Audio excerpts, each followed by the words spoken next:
Naiz irratian, bigarren kafea.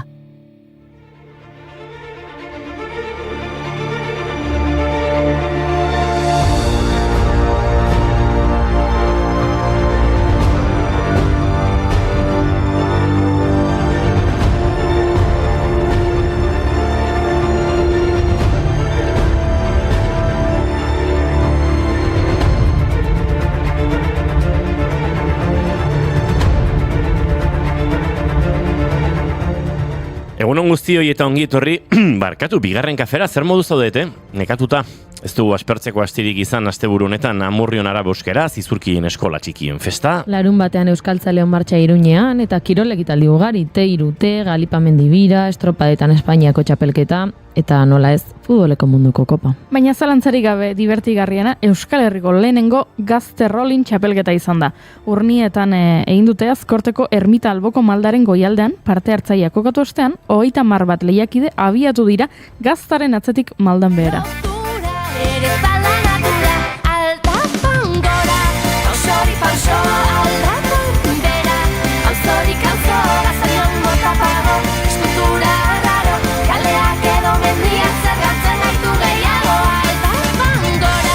Gaztaren atzetik horrik egitearena konturi Ingalaterrati dator, bertan ospatzen da Cooper's Hill Cheese Rolling and Wake lehiaketa ospetsua, 200 metro maldan bera egiten dituzte urtero, maiatzean Gloucester gazta harrapatu nahian. Lehiaketaren lehen froga idatzia 1836ko ekainaren 9an Barrows Worcester Journal egunkarian argitaratutako mezu bat da.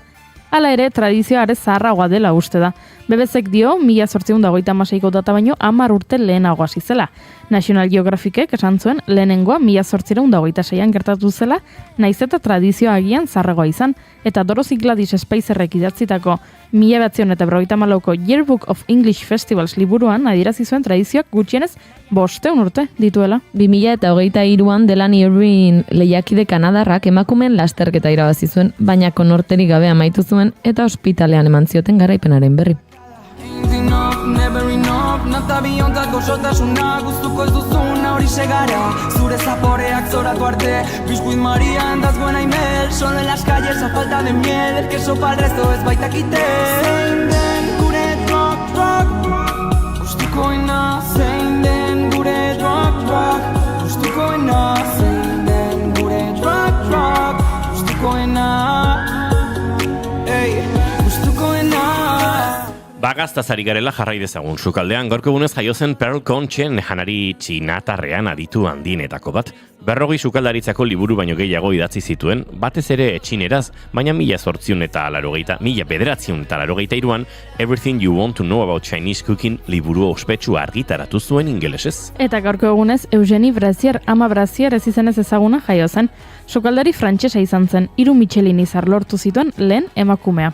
Osagai freskoekin eta plater sinplekiko zituen grinak, errezetako rapiatxu eta saltxa aberatxez kargatuen aurka, bere jatetxeak 1985an 3 Michelin izar lortzea eragin zuen. Izarren glamurretik urrun 10 urterekin umezurtz geratu zen Eugene gaztea. Nekazaritzan lanean aritu ostean 19 urterekin Lyonera joan zen eta hango jatetxe batean ezagutu zituen sukaldaritzako trikimailuak. Beste emakume bati esker, Meg Filie. La vie.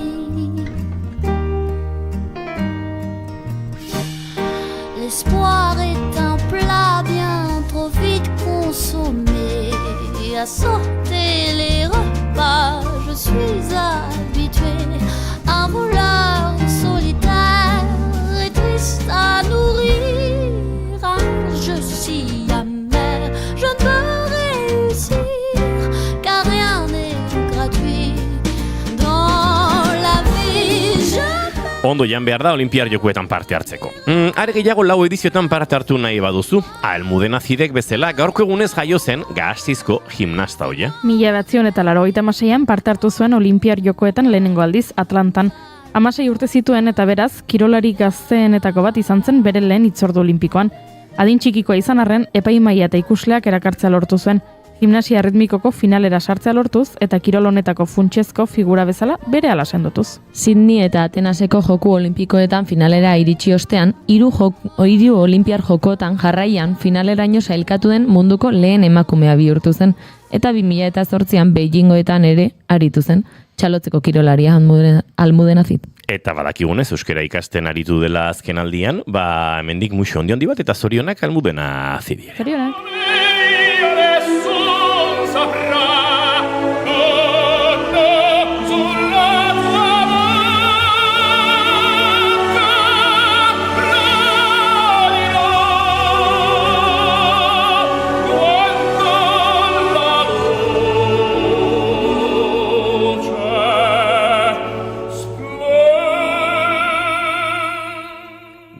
Kirolarekin jarrai ezagun, gaur Iñaki Williamsen urte betetze eguna data. Bilbon jaio zen 1994an, baina segituan Iruñera egin zuen bidaitxoa, hain zuzen ere familia bertara leku aldatu zelako.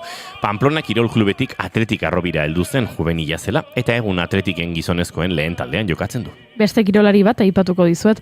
3 urte beranduago Iker Bizente Saralegi jaio zen Otxagabian. Bizente Nafarra aizkolaria da, hainbat txapelketa nagusi irabazi dituena tartean Euskadiko eta Nafarroako txapelketak. Eta beste kirolari eta beste kirol bat, Ziortza Bilaren urtebetetze eguna da gaurkoa. Bizkaitar txirrendularia da, ultrairaupen probetan aditua. 12 orduko Europako txapelduna izan zen 2022 urtean, 24 orduko erlojuaren kontrako munduko txapelketan lehiatu du hainbat urtetan eta Donaiaku bidearen emakumezko errekorra lortu zuen 2018an.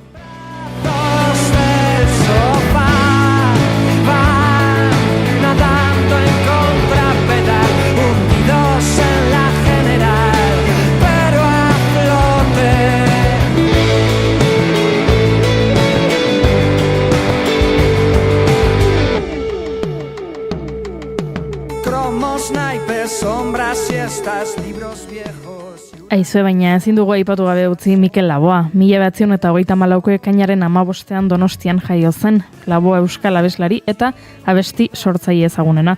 Euskal musikaren erreferentzi nagusi gisa gora aipatua, urte askoan bere bi lanbideak uztartzeko gai izan zen, musikariena eta medikuarena. Medikuntza eta psikiatria ikasketak egin zituen Iruñean eta gero Donostian aritu zen mediku, baina baita artista politiko ere. Aztezinak dira bere biga hilezkorra edo bere txapelura. Bere azken emanaldia 2006ko udan izan zen Bob Dylanen telonero gisa Zurriolako hondartzan, lekua gainezka zegoela. Laboa 2008ko abenduaren batean hiltzen, 74 urte zituela, albistea azkar batean zabaldu zen. Egoak ebaki banizkion, neria izango zen, ez zuen aldegingo. Egoak ebaki banizkion, neria izango zen, ez zuen aldegingo. Baina nonela, etzen gehiago txoria izango.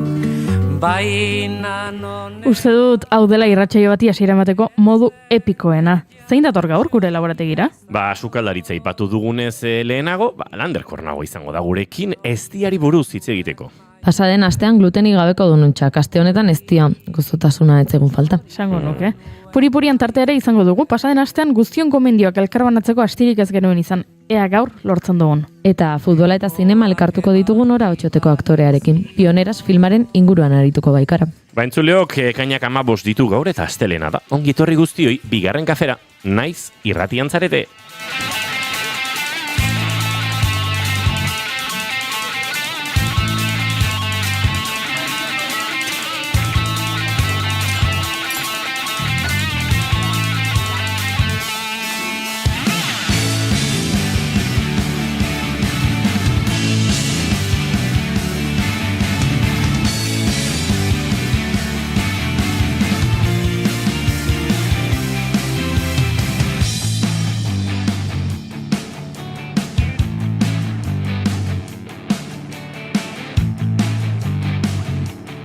Zuekin entzuleok, June Romatet Ibarguren egunon. Egunon.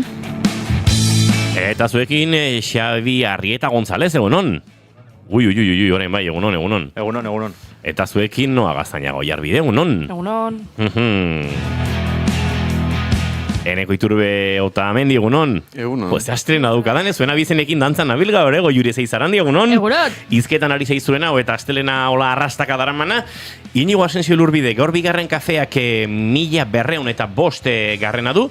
Ekainak 15 ditu, goizak 10:18 minutu, eta gu 6 gara horrengo 2 orduetan, zuekin bat egiteko asmotan. Esandakoa, ongito harri guztioi, naiz irratian zarete, bigarren kafean.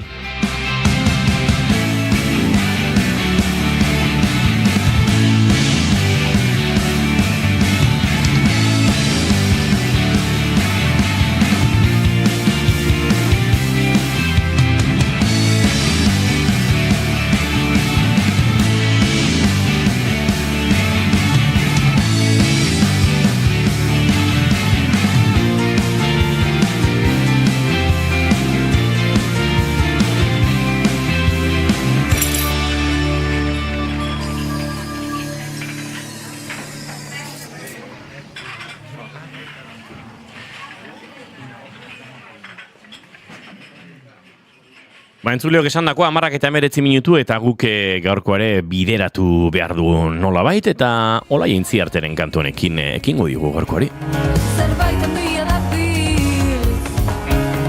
urria daukanak ere, gehiago nahi izaten di. Gure txatean diote egun nik ez daukat astelenik. Zortea zurea, egun gaztiak, maite duta ostiralean zederra izan zen gureakeko lankideak, elkarrizketa egin eta zelako oihartzuna izaten ari den elkarrizketa hori, eta beste maite duta da zederra indie rockeko babesle izatea, gora musika jaialdi txikik. Indie rockekoa, bai. Trambak egiten dizki gorkak hemen, gora dio indiokerreke, eneko gaur nekaduta egongo da, zepena, enun ikusi. Zergatik, ni nekatuta? Pentsatzen dut, ibili zinelako atzo eskola txikien festan, ez da? Bai. Bueno, baina goizez bakarrik izan. Bueno, jardunaldi erdi orduan. Bai, hori da. Ta Noa eta Xabi, ez dakit Noa eta Xabi zer, dantza 89, gorka, ez, gorko dantza nahiko justuko izan da. Bai, hori esan bai. Ze justu dantza di indiokerrek hori, bai, hori da, epaile pixkate, hola, impartziala. Eneko Adidas kamistarekin etorri da. Xabi, zelako kamiseta ederra. Hau ezagutzen zenuen egorka, estudio original zeba. Bai, nila berririk ez daugat ja, Inigo, zure kamiseta, hombre, nerea da txuri estandar bat gorka. Bai, bueno, nerea bezala. Bueno, baina bitza bauzke marrak eta ez, beste, bai da Adidas klasiko bat, nola gaite esateko. Indio rock, gorka, indio rock, hori da, Hauzak behar bezala esan behar dira. June Romate, Tibarguren, zein da zure maite duta? Egia esan ez nukan maite dutik eta bultak ebili naiz momentu batean, eta egia da, motz esango dut, baina maite ditut igandeetako kafeak batez ere dienean aurreko parranda eguna edo festa eguna gogoratzeko eta kontuan hartzeko bakoitza non ibili zen, bakoitza kontatzeko bere historiak. Eta nire atzoko igandea olakoa izan zen patata batzuk hartuta eta kafe baten bueltan suertez 4 elkartzea lortu genuen, ze aurreko gauean gehiago atera ginen, baino ez ziren batzuk altxatzeko moduan, eta hola ibili ginen, beraz hori da nire maite dut da.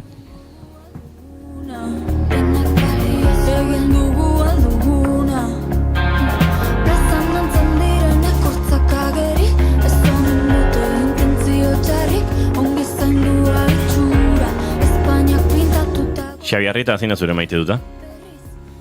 Nire maite duta da asteburua hau edo bintzat. Ostiraletik hasitako asteburua. Egia esan, etxean denbora gutxi egon naiz. Eta nabaritzen da zure azalean, Xabi. Bai, etxean gutxi egon zarela. Nahiko gorri daukazu azala, Alde hau batez ere, bai. Nei. Ze ibilizia ba? Ez, txintxo beti. Ez, nik ez aldetu gaiztak eritan ibilizean, Hola baldin bada bintzat. Ostiralean ia bazkaldu gabe biziritan ibiltzera joan, krema ez eman. Dena gaizki. Ez.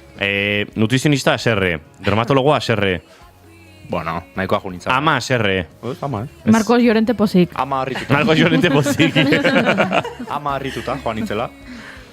Gero, larun batean, 6-7 ordu zarautzen lehengusua trialtoia egiten ikusten, hor ere krema gutxirekin. Zuta nekagarria hoi izaten da, triaturi bat ikustea, korritza bero baino. Gogorra izan, Elatua, kafea, Coca-Cola, 7 ordu kubritu behar dira.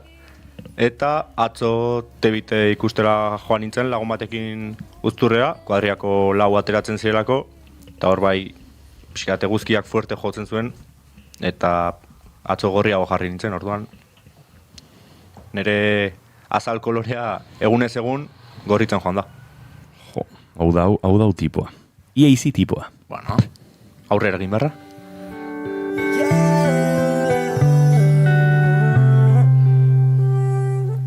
Noa Gaztañaga, edo Lady Makulu. Zemo zure bizitza. Ondo. Ze katxon deukidugun asteburuan entzuleok, bapatean, hola gauearen erdian, larun bat gauean, goiuri bialdu zenen argazki bat. Gaua ondo ilunduta zegon, ez? Bueno, egia behatzik. Behatzik, oainik ilundu da behortun. Baina, parranda giron, ze parranda eguerditik hasi zan ikustu dut. Eta noa berriro makuluarekin, edo zalantza geratzen zaigu. Ze bapatean badu, gero ez dauka, gero berriro dauka, gero biziletan dator, gero noa, aklaratu beharra daukagu. Lesionatuta zaude, ala ez. Baja behar duzu, ala ez. Hilko zara, ala ez. Oraingoz ez. Bihurritu zenuen hori larteko mendiko maldan bera edo parrandan? Tebiteako entrenatzen bihurritu nun. Jo, zenbat galdera eta zenbat gezur, Bai, hori egia da. Jo, mundu guztia esaten nion, eta horrek ez zaiten sinisten, da ni baina zeban nintzen atorra nite biten. Arraro eritzen zaizu, ez? Zeagio, igual, ez da egite, Aimar Zubeldia klasikoa biziletan egitekoa, ez? Biziletan asko ikusten zaitugu, mendian ez zaitugu hainbeste ikusi. Ja, bueno, bai, gustatzen zait asko, baina baingoz ez daukat... Ez, gure kontu. Ez, baingoz ez daukat ebiten atatzeko intentzioa geha esan. Eta hoi izan baitan ere maite duta, bueno, asteburu hau. Aldetik Tolosako kanpoko igeriluko erikiute. Bueno, ondela... Amarrean. Bai, hoi da, bai.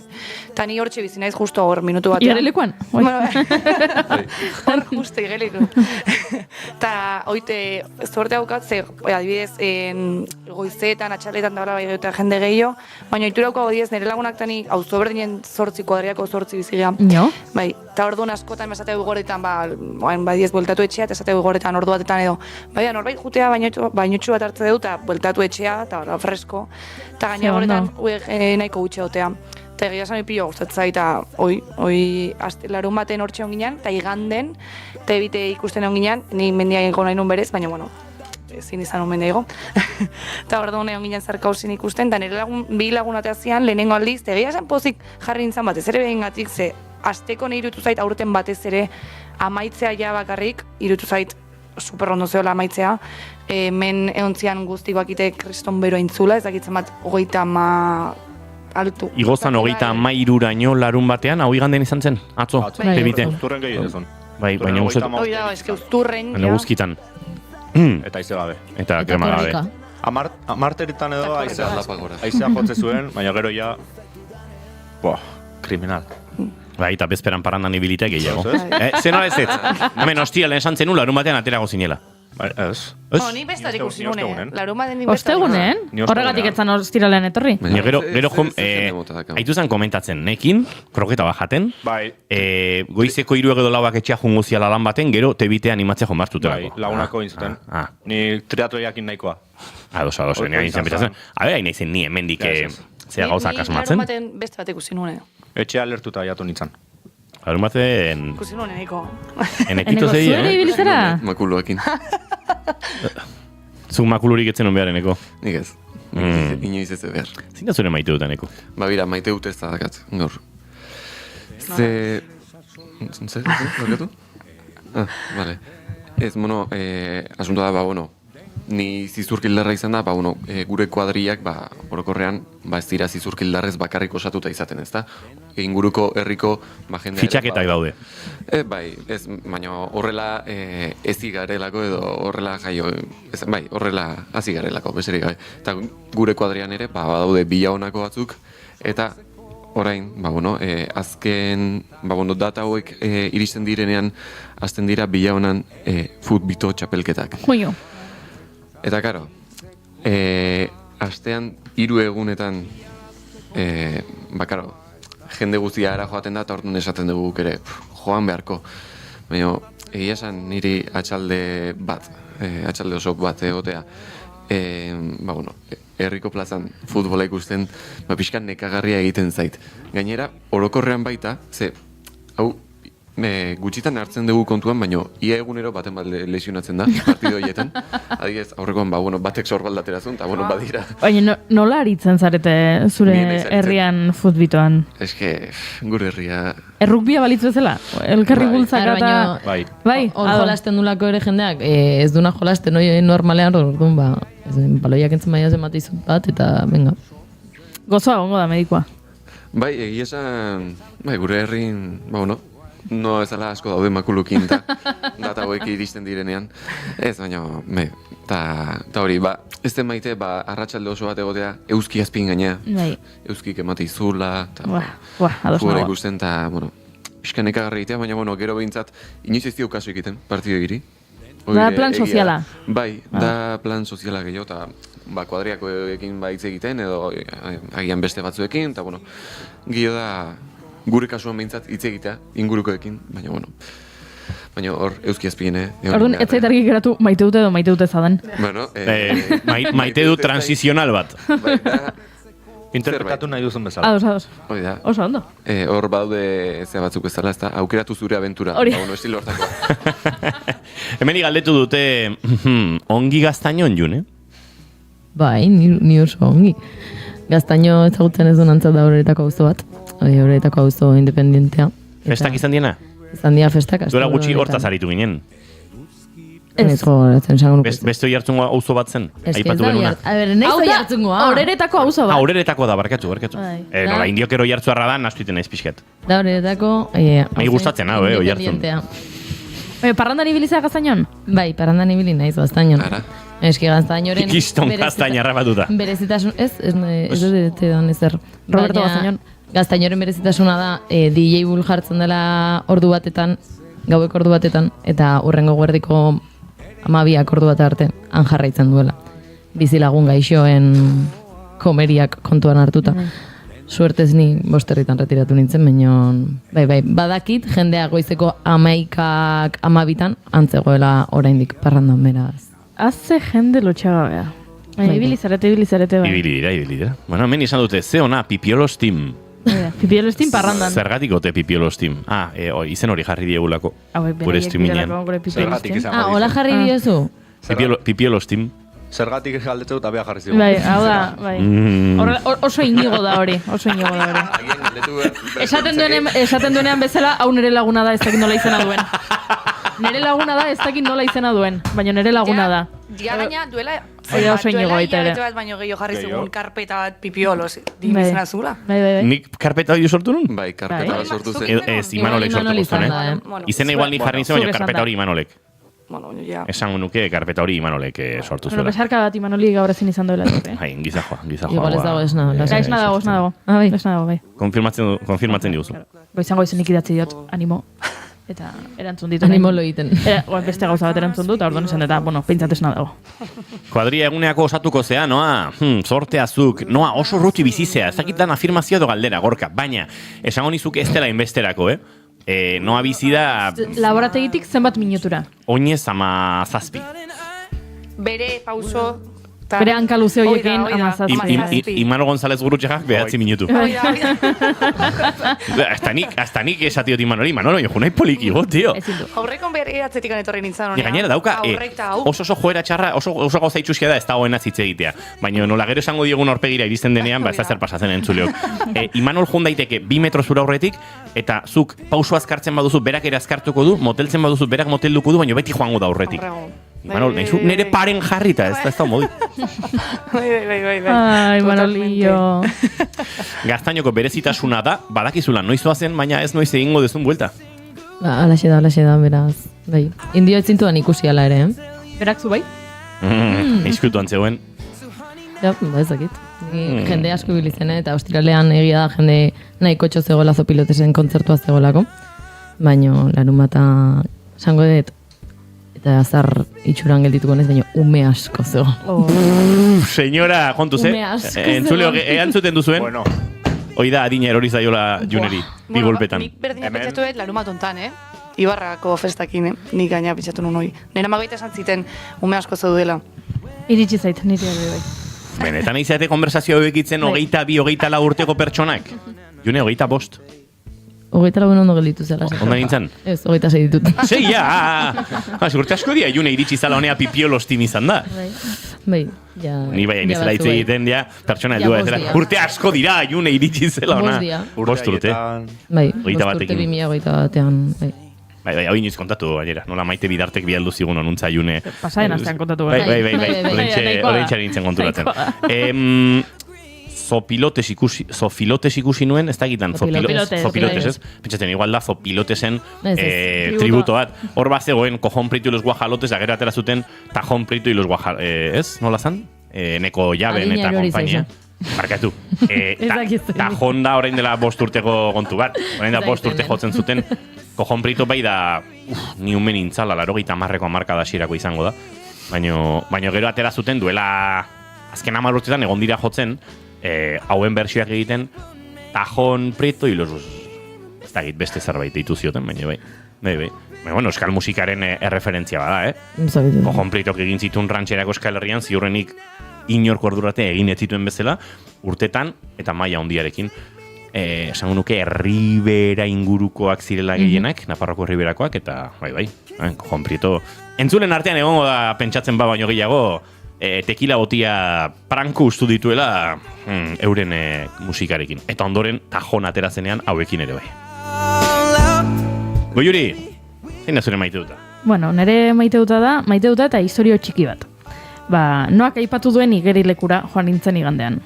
Baina nik ez daukat ohiturarik ara joateko. Eta orduan oso galduta sentitu nintzen. Eta bide batez, esan nahi dut, oso gaizki seinalizatuta zegoela, iruditu zitzaidala. Ez bazara, ez bada zure ohitura ara jotea, ez dela erresa bidea topatzea. Kontua da, ni joan nintzela atzo, igandea, eta, igeriloko honetan badaudela, igeriliko estaliak eta kanpokoak. Eta estalietan, bazegoen txapelketa bat. Eta orduan, ni azkenekoz, kanpoko igerilekotara joateko beti egiten dut bidea barruko igerilikutik. Eta orduan, joan behar nuen kanpokora beste bide batetik, eta galdu egin nintzen. Eta orduan, atzetik bazetorren familia bat, senarren mazteak alabarekin. Eta orduan, niri atzekoak azalpenak eman zizkidan, eta sentitzen duten mendik esatea, baina ez ziren oso argiak izan azalpenak, eta orduan, esan zidan taberna bat gurutzatu behar nuela, eta orduan, nik eskairak ido nituen, eta taberna gurutzatzen hasi nintzen, eta atzetik etorri zen, familia hortako aita, esan ez, barkatu, esan duzu, igerilekura joan nahi duzula ez da, eta, bai, eta, inigo, jetxe zaizu bizkat musika? Bai. Ari ditzen hitz egiten, zinuen konzentratu, ari zirelako hemen mariatxiak. Mariatxiak ez, Cojón Prieto y los Guajolotes. Bai, zaldira mariatxiak. Bai. Antzeko bat. Bueno, eta orduan kontua da. Ni hasi nintzela taberna zeharkatzen, eta familia hortako aita etorri zen atzetik, esatera, barkatu, esan duzu kanpoko igerilekura joan nahi duzula ez, entzun zaitut, eta bai, etorri gurekin hemendik da. Eta nik pentsatu non, ze jende jatorra. Eta orduan behaiekin joan nintzen, eta beraiek erakutsi zidaten nondik sartu behar nuen. Eta orduan pentsatu nuen, ze jende ona, nik mesede hau itzuli behar dut, nolabait. Agian ez beraiei ez, baina beste norbaiti, eta horrela egiten dugu mesede katea.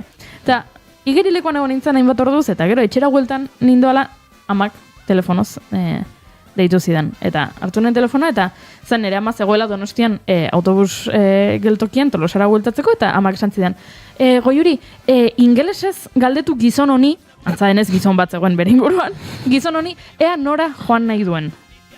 Eta nik pentsatu nuen, izango da, galduta dagoela pertsona hau, eta ingelesez nire amarekin ez daulertzen, nire amak ez dakilako ingelesa, eta pentsatu nuen, begira, ze aukera ona... Ez egit nola buka daitekena, baina ondo ez. Ze aukera ona goizeko mesedea itzultzeko, ez? Nei, goizean, igerilekoan, familia batek lagundu dit, eta nik orain turista galdu hau lagunduko dut. Perdón, nire amak, pasazidan gizon batekin. Eta, hello, kostazitza egun gainera. Eta, hello, eta non hasten den izketan, pertsona bat, gizon bat ingelesez, baina azentoa bazen, Japoniakoa zela, uste dut gizona. Iruditu zitzaidan, azentoa hasiarra eta Japoniakoa zela, eta non esaten didan gizonak ingelesez, ez dut laguntzarik behar. Zer? Eta gizonak, bai, oso jatorra zure ama edo amona edo hemen dagoen emakume haue, eta very kind, Baina ez nago galduta. Eta nire amak pentsatu zen, gizona galduta zegoela. Eta orduan nire deitu zidan, nik gizonarekin ingelesez hitz egiteko, eta gizonari Donostiko indikazioak emateko ingelesez, banora joan behar zuen, baina gizonak zure amak ikusizun. Drama gaixua. Gizonak esan zidan, very kind, but I don't need help. Eta, izan zen momentu surrealista zeharo. Bueno, barrez lertzen aritu nintzen eta egia esan gero lagunei kontatu nien, lagunek ere barrez eta eman zigun horrela edukia, baina orain pentsatzen dugu nire amak turista bat baitu zuela. Wow. Atzo. Maria Ángeles, we love you, but we don't need your help. Gizonak, zazu pentsa, ez dakit nire amak zer ikusiko zion gizon horre, gizon horrek, eta esate bai, very kind, but I don't need help.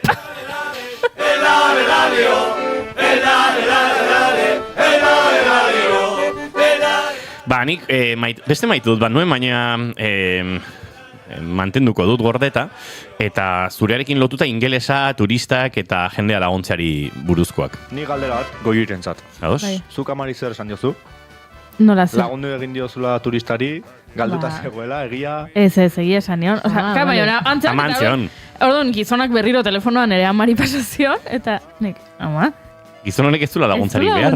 Bueno, agian esan zion, ama, eskerrik asko ditzeagatik, lagundu diogu... Ez duela laguntzari behar, eta nire bak, nola ez ez, aia esan zian, nola ez ez, hemen da ota mugikorrarekin.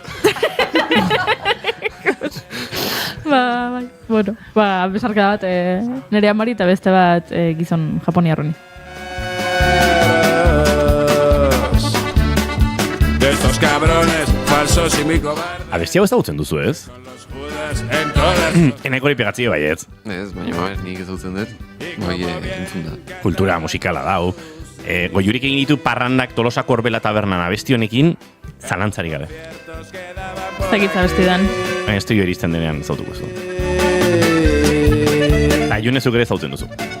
Chivato, los días que te quedan son una cuenta atrás. Goiuri, hau ez entzun inoiz, bai? Ez, benetan? Benetan. Hau egon da nik uste Orbelako playlistean atzoraino. Atzor arte. Bueno, nire maite duta da, pixkate ingelesa horretarteko, lehenko batean etxeran ninduan, eta itafarin batetik edo, etzan berandu, igual la faltzeran ninduan, ez dakit. Ostirala larun bat, eta batean etxerako bidean kale iskin batean, ambulantzia bat, udaltzainak antxe, gaitu nintzola begira zuze pasaute dan, eta batean udaltzainak ezagutzen nindun, eta Nigo, ik inglesa jakinguek. Bueno, bai, da. Torri bisket. Tantxe. Tipo bat lurren, 75, 70 urte. Jesukristo merlakin. Bueno, kontua da, antzegola. Bere beste lagun bat, adin antzekoakoa, ez zain merlatuta. Ernao ziur daniarrak, edo norbeiarrak, edo zertziren, haintzi naiz gogoratzen. Eta hasi zait ba, udaltzaina, galdetu jozu. Ea, nun duten hotela. Nik nun ez ulertzen, gara, nik ekin ze pasatzen ari zan. Bueno, galdetu dio, eta bere laguna esetit, San Sebastian. Vale, hotela Donostia, no sondo. Ez dakit beste iruzpalau galdera egin zizkidan, eta joan ginen pixkanaka argitzen zer gertatu zen bertan. Tipoak zeraman alakoa, uste zuela Donostian zegoela, eta ikusi zuen portal bateko atea, argia hola portal moderno xamar bat, eta haren Donostiako hotela iruditu zitzaion. Horren hasi zen eskaleratik gora bere logelara. Bere laguna zeon, pues por ahí erdi parrandane bai. Eta holako batean, erori zan eskaleratan, kiston zartako hartu, bizilagunen batek entzun, atera, topatzu de tipo bat, ez dakine hizkuntza hitz egiten, ingeles ez ere mozkor egin da zegoena, odoletan, ambulantziak Asuntzion eraman zuen, Tolosako ospitale semi-pribatura eta gure eskubideak bermatzen ez dituen Asuntzion klinikara eraman zituen. Eta handik, gero, Taxian joan omen ziren Donostiara tipo hauek, baina egin beharrekoak egin da. Baina, bastante grazioso egin zitzaidan udaltzainak oraindik parra egiten du. Baina, zenbat udaltzain eta ambulantziako langilez duen, eta ez da batek etzekin ingelesez moldatzen. Ez zuten konfiantza antza. Bueno, ingelesa eta hizkuntza pixka bat mozkorra. Baina, bueno. Bai. Galdetzeko, nun zaudena, Baina gainera nun dakazu hotela galdetzeko. Ez ziren galestarrak, iguale auskeran zailtasun gehiago eukiditzakezulan. Herrialde nordikoen batekoak ziren, eta, nahiko ondo ulertzen zitzaien, eta gero ixe ambulantziakoarekin galdetzen, ea medikazioaren bat hartzen zuen, ea alergiaren bat baute zuen, hori guztia, kriston ardura sentitu nuen, baina gero kriston katxondeak aldaltzainak topatuta, hostia, lenguan honen laundu zieken, ingeles ez ondo moldatzek, eta hola xebili ginen, laguntzen.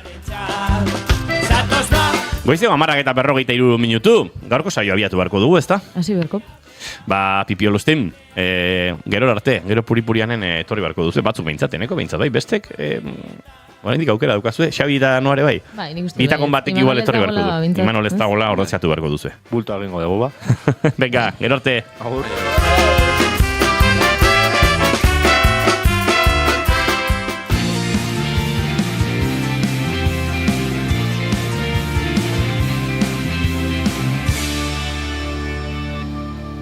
Bigarrenak ez direlako beti okerragoak, bigarren kafea. Aizu, baltzenekien oraindik ere hipoteka gastuak erreklamatu daitezkeela? Etxe bizitza bat erosteko hipoteka bat sinatu bazenuen 1985ko urtarrila eta 2019ko ekainaren artean, jar zaitez gurekin harremanetan eta erreklamatu alizateko behar duzun dokumentazioa zein den esango dizugu. Informa zaitez konpromisorik gabe. Emma abokatuak, 611-411-868.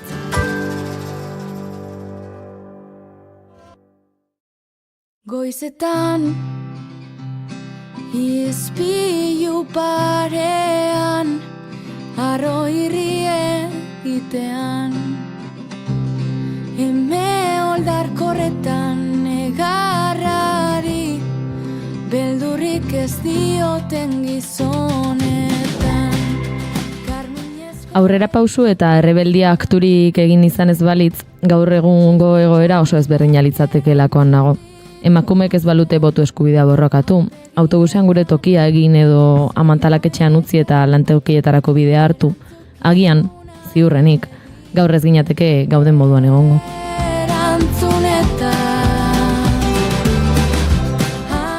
Errebeldia puntu horietako bat beharrezkoa izan zen 1970 urteko abenduaren 8. Espainian emakumezkoen futbola onartua egon ezarren urte hartan, hainbat futbol talde sortu ziren klandestinitatean. Esate baterako, Merkakredit edo Sisam, gerora Villaverdeko Olimpiko izendatuko zena. Espainiako emakumezkoen lehen taldeak izan ziren. Hauek Espainiako emakumezkoen lehen futbol partida jokatu zuten Madrilgo Villaverde auzoko Botitxier zelaian. 8.000 ikusle berteratu ziren, zelaia bete zutenak eta beste asko sartu ezin geratu zirenak.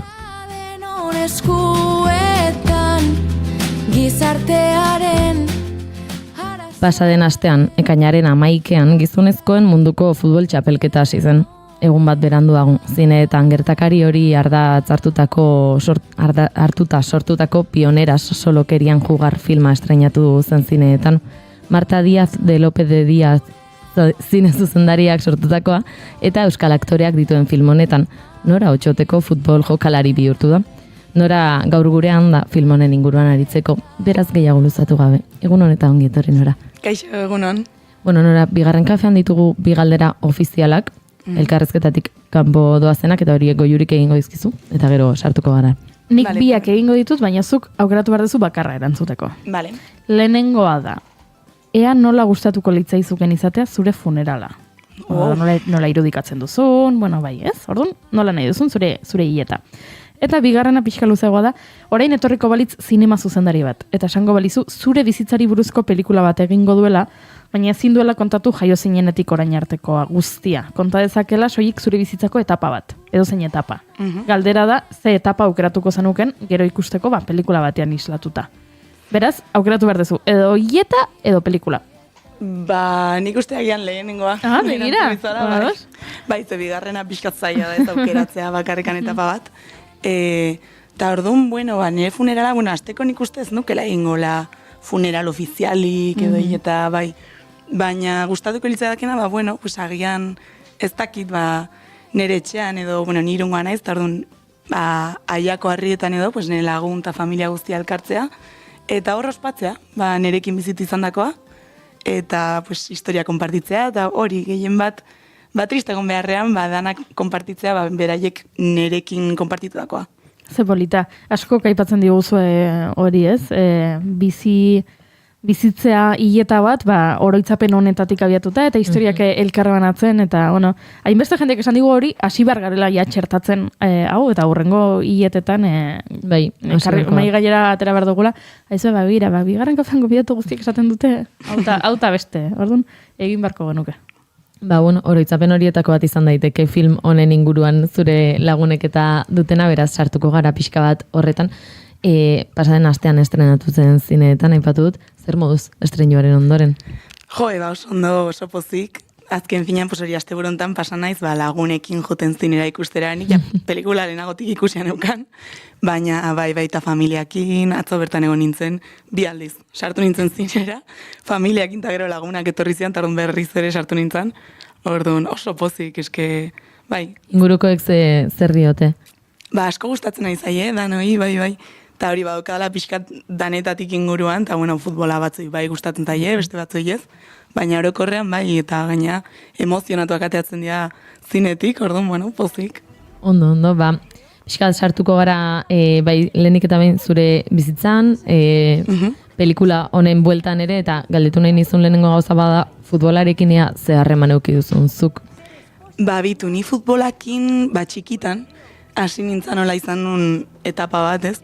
Asko gustatzen zitzaidan futbola, eta nahi nula hor jolastu futbola eskolan, patioan, baina, pelikulantan ikusten den bezala, niri etziaten uzten, ze, nik ez nun jolasten kanpoan, eta orduan mutilak bakarrik uzten zieten, hori nirelako irukiei, bazuten iruki batzuk, eta oso onak zirala, eta orduan, oso onak ziralako uzten zieten, eta niri ez. Eta orduan, egon nintzen urte pare bat osaiatzen patioan jolasten, baina azkenean, utzi barri izan nun. Eta gero hori polita izan da, ze karo urteak beranduago, batean sortatu zait aukera hau, berriz ere nire futbolarekin daukadan historia hori izteko edo berriz ere beste alde batetik eramateko. Polita, beraz historia. Eta pionera zen proiektu honen hasiera honetan, nola izan zen zure lehen kontaktua proiektuarekin berarekin, kastinak izan ziren, deiak nolakoa izan zen bidea? Kastina iritsi zitzaidan, eta nintzen kastinera, basieran hori pertsona irik gabe, ez da ezer, eta behin area iritsi, eta esan ziaten, saiatu pertsona jau, jarri hori, pertsona jontan, bale. Eta orduan, batean gero deitu, eta urrengo fasera pasatzea.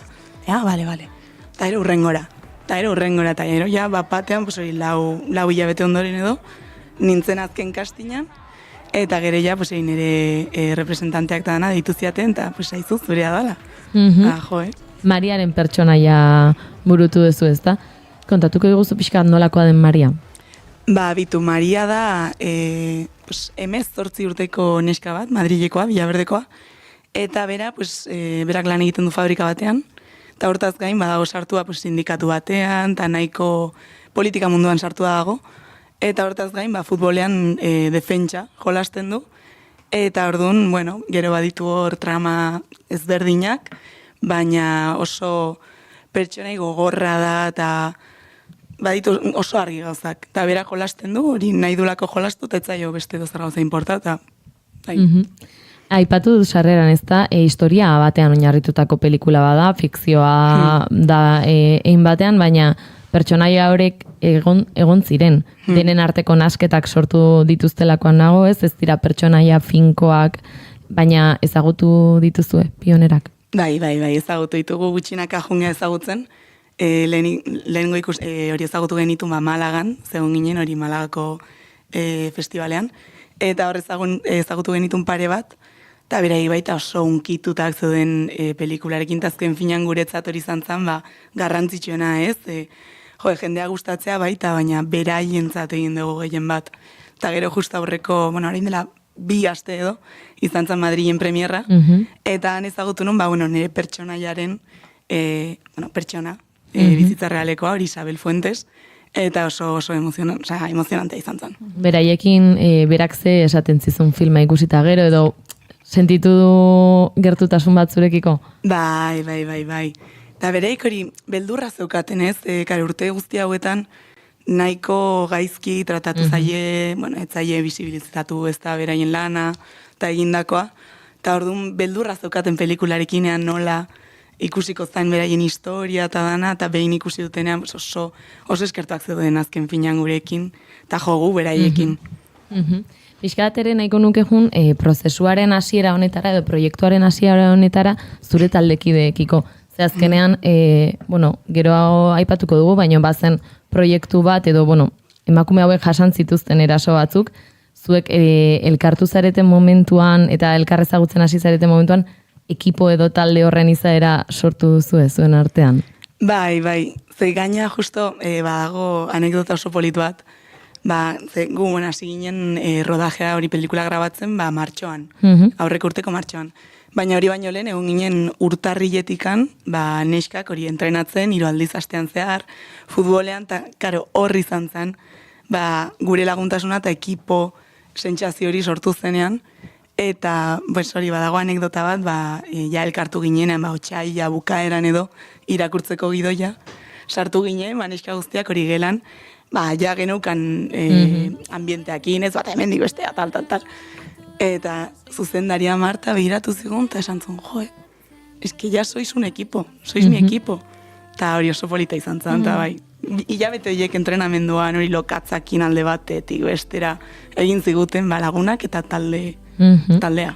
Hori xere galdetu nahi nizun, entrenamenduak nolakoak izan dira, ze zuek aktoreak zarete, agian batzuk lehenagotik futbolean aritutakoak izango dira, besteren bat ez, nolakoa izan da futbolean jokatzen hastea? Gogorra izan zen, justo, bitu Madrilen ez dulaia euririk egiten inoiz, eta dana, lingo urtean, izan zen, hasi entrenamenduak urtarrian, eta rodajea bukatu arte, apiril arte, euria denbora guztian, eta karo, gu entrenatzen genuen, futbol zelai batean zala, 70 hamarkadakoa, osea, etzan belarrezkoa zen, lurrezkoa lurra, eta orduan, karo, euriakin dana lokatzez, bueno, eta orduan gogorra izan zen, ze, pelotak rebotatzen zuen, gelditzen zen sartzen nola putzutan, baina oso polita izan zen, hori 3 aldiz astean ikusten ginen, jute ginen hori gure botekin, bata bestea pasatzen, eta entrenamenduak, genituen entrenatzaileak pixkatu ematen zigutela gogor, baina ondo.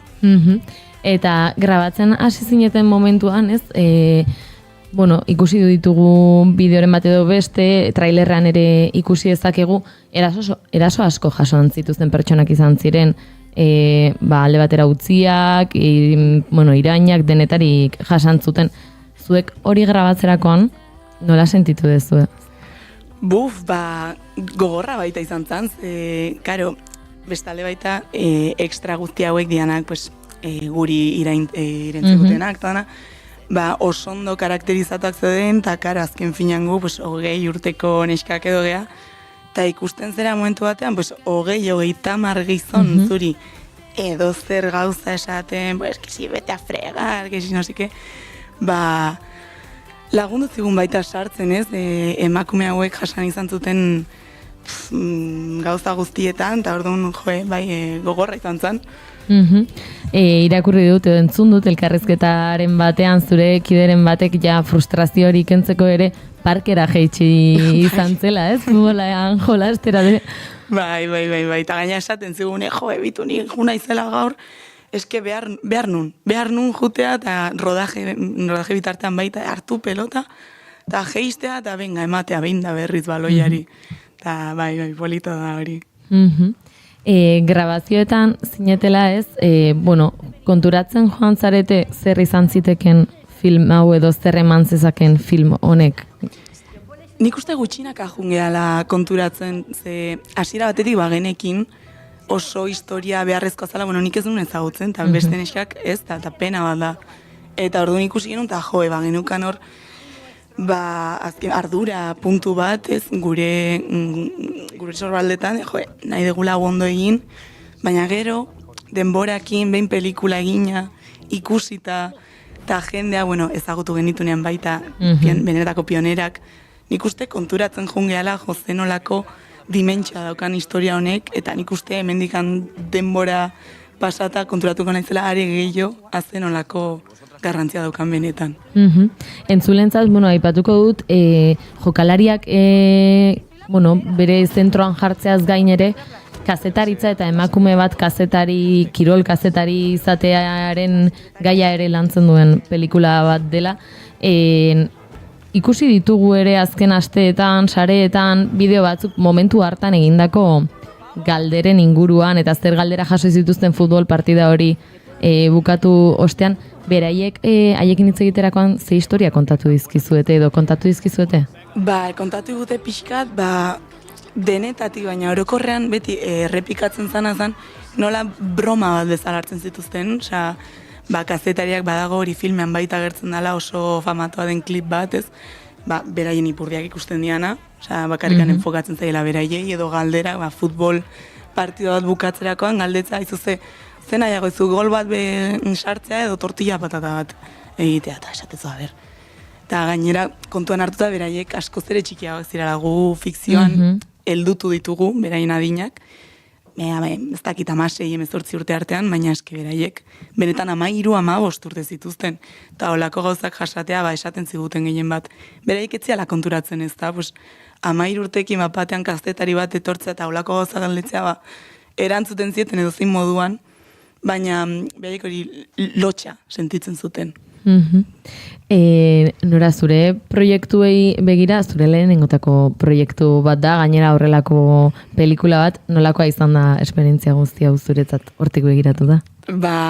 Oso berezia izan da, zen gainera hori nire lehen proiektua da, eta nik uste beste neskak lan egin dute pixkat lehenagotik, ez berdin gauza ezberdinetan, baina bereek esaten ziaten, ez dala ohikoa guk bizitu izan deguna, ze hasieratik lagunak izan geha danak, bai aktoresak, bai gero rodajean sartuta, ekipoa dana oso ondo eraman gera, oso izugarrizko ambientea izan dugu, eta kontuan hartuta oso rodaje zaila izan zala, guraldia atzalako egon gurekin, eta karo kanpoan grabatzen genunia gehien, eta hor neuriakin gelditu bestea, eta rodajeak oso toki estresantea dira, eta orduan kontuan hartuta hori izugarrizko esperientzia izan da, izugarrizko jendea eramaten dut.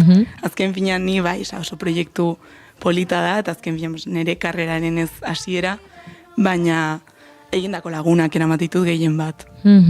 Malagako festivala ere aipatu duzu, 21 urte dituzu esango nuke, 22? 20 urterekin Malagako festivalean lehen aldiz, lehen proiektuarekin, horrelako esperientziak biltzen hastea ere ederra izango zen, ez? Oso ederra. Eta, urduri, ez, hasieratik, esatezu, zer aurkituko detan, baina oso ondo egon naiz, oso inguratua jendeak baita ere lagundu nau denbora guztian, bai pelikulakoak, bai baitaren errepresentanteak eta dana, eta orduan beti sentitu naiz, oso oso lagundua eta zainduta, eta orduan, olako esperientziak olastea, oso polita da, eta ez zingo nuke gehiago eskertu. Galdetu nahi nizun ere, kontuan hartuta ez, zuek ardazten dituzen pertsonaia hauek jasandako kritika guztiak, zuek jasotzen ari zareten kritikak nolakoak ari dira izaten? Denetatik, baina orokorrean oso pozik gaudez, jendea, badago jendea, igual ez dakila zer espero, zinean, hartzen dira, igual futboleko pelikula bat ikuseta, baina danak ateatzen dira, unkituta eta emozionatuta, eta benetan, esanez, pelikula hau, futbolari buruz dijo, eski askoz gauza gehiago komentatzen dira pelikula hontan, baita bizitutako emakumeak orokorrean, gara jaietan baita, zeda 1970, orduan, ateratzen dira, ni gutxienez, jendeak esandakoa oso unkituta. Nora, bisat, bukatzen juteko, galdetu nahiko nizukela, ea badukazun proiektu berrirek esku artean, zer dagon orain, zer esperoko dugun zure bidetik? Orain hori beste proiektuak tanteatzen, baina ja badukat aurreko iraian grabatu nun beste bigarren pelikula bat, hemen gaina Euskal Herrian, Hermanas, ditzen dana. Eta dago azken detaileak bukatzen, eta ja laister, hilabete batzutan aterako da berriz ere zinetan. Zai egongo gara Hermanas filma ikusteko, eta ea gehiagotan ere ikusten zaitugun festivaletik festivalera. A ber. Eskerrik asko, Nora. Zuei.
Entzuleo, goizeko 11:04 izango dira 4 segundu barru, eta guk segituan Landerkornago orkestu behar dizugu hementxe gurekin bigarren kafean eztiaren inguruan hitz egin behar dugu eta.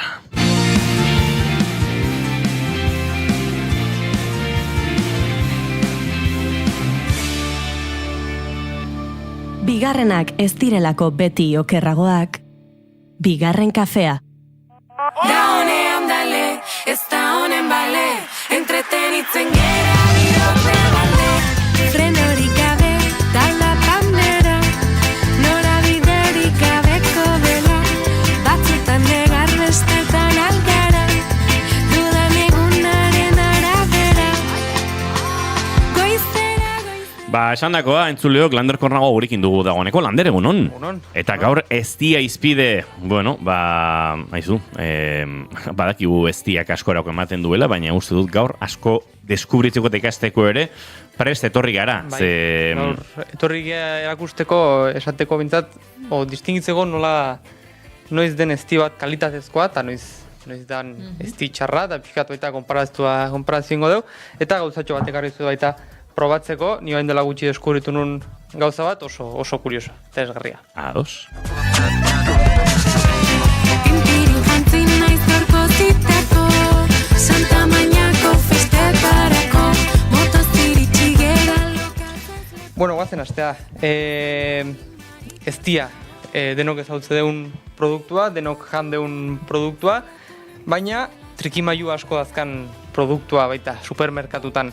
Ikusten dugun esaltzen den eztia, ia gehiena euneko ez da eztia bakarrikan, baizik eta glukosa, azukre ezberdina dituzten hainbat prozesatu baita dazka, eta gaur hortaz itzeingo dugu, pixka bat, nola berezi ezti ona eta txarra denez. Hasteko lehenengo pausoa oinarrizkoa da ikusi behar duela pasteurizauta edo ez dagoen ezti hori. Ezti merkea ikusten baldin badezute, pasteurizatuta dago. Ez da prozesu beharrezkoa, baina pasteurizazioarekin lortze duna da urten zehar likido egotea beti eztia, ez? Gutza erabiltzeko, erresa den ezti hori, jakin dezazuen, pasteurizatuta dagoen eztia dela. Zer da eztia pasteurizatzea? 80 gradutan 2 minutuz berotzen den ezti bada, eta horregatik ez da kristalizatzen, ja bero asko eman dizaketako. Eta eroslentzat erakargarriagoa izaten da, ez? Hori ez zaizu lehortuko edo. Ez lehortu, ez zaizu kristalizatzen.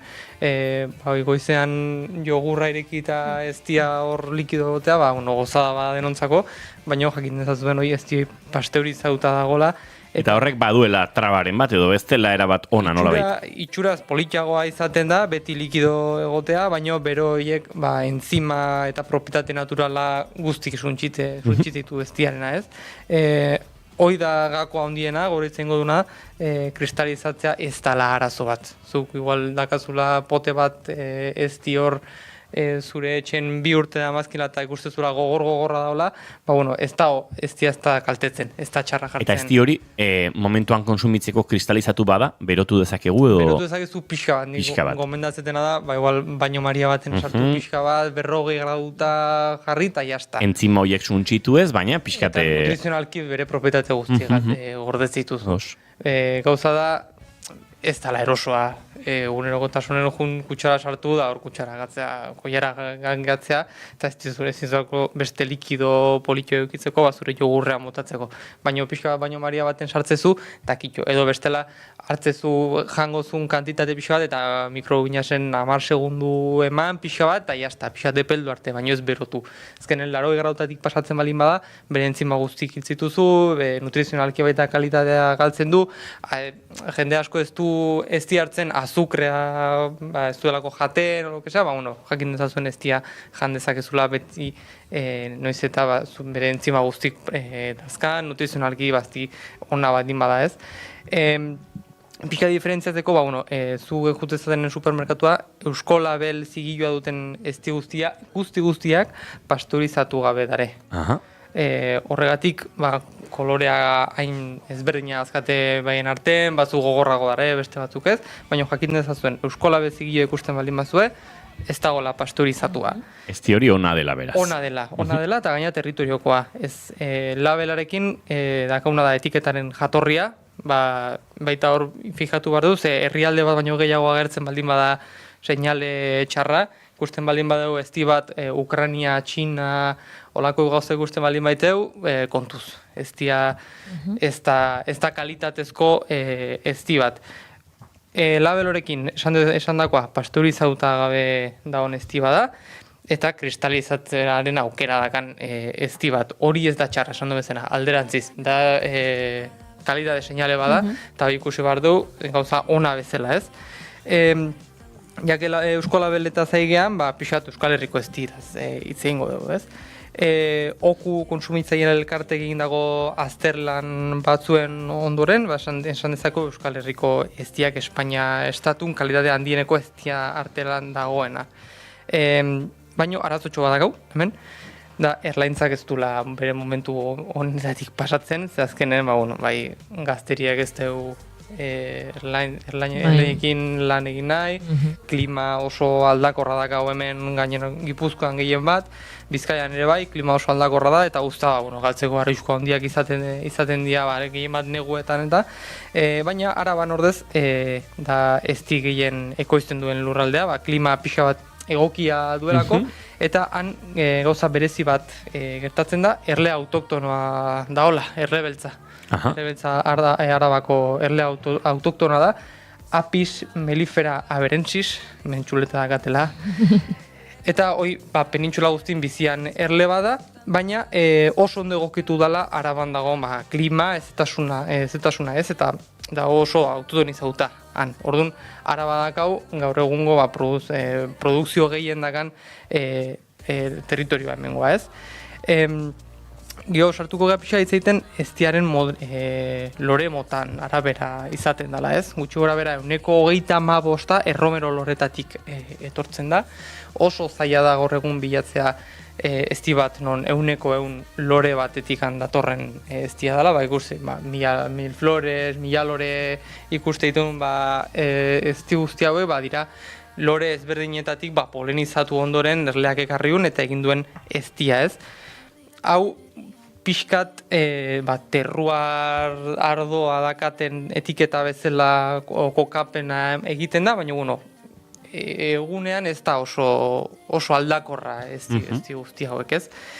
Eta hoen, jungo geha sartzen erlontzaren azpiproduktuetaz. Denok dakigu eztia zer da, nola erabili, nola sukaldean nola sartu, nola kontsumitu, baina daure beste elikagai baita oso interesgarri, pixka bat ez ezagunegoak, ez?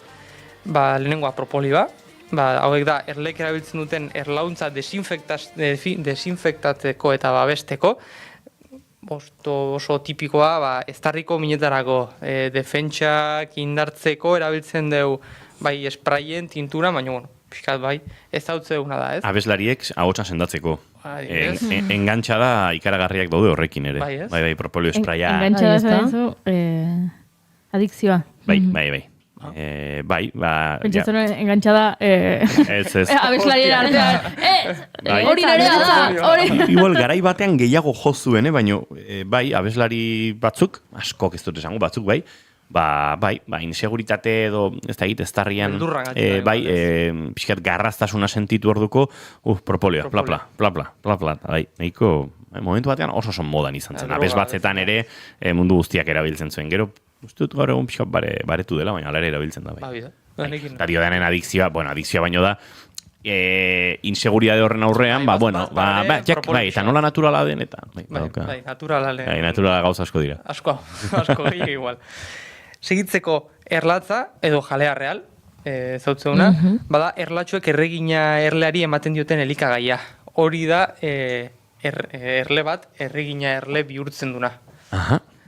Horiek ematen dute, konzentratu energetiko bat, vitamina eta proteina aberatsa dituen mezkla antzeko bada, eta erlek ematen dute erle bati, aukeratzen duten erlei, erregina bihurtzeko.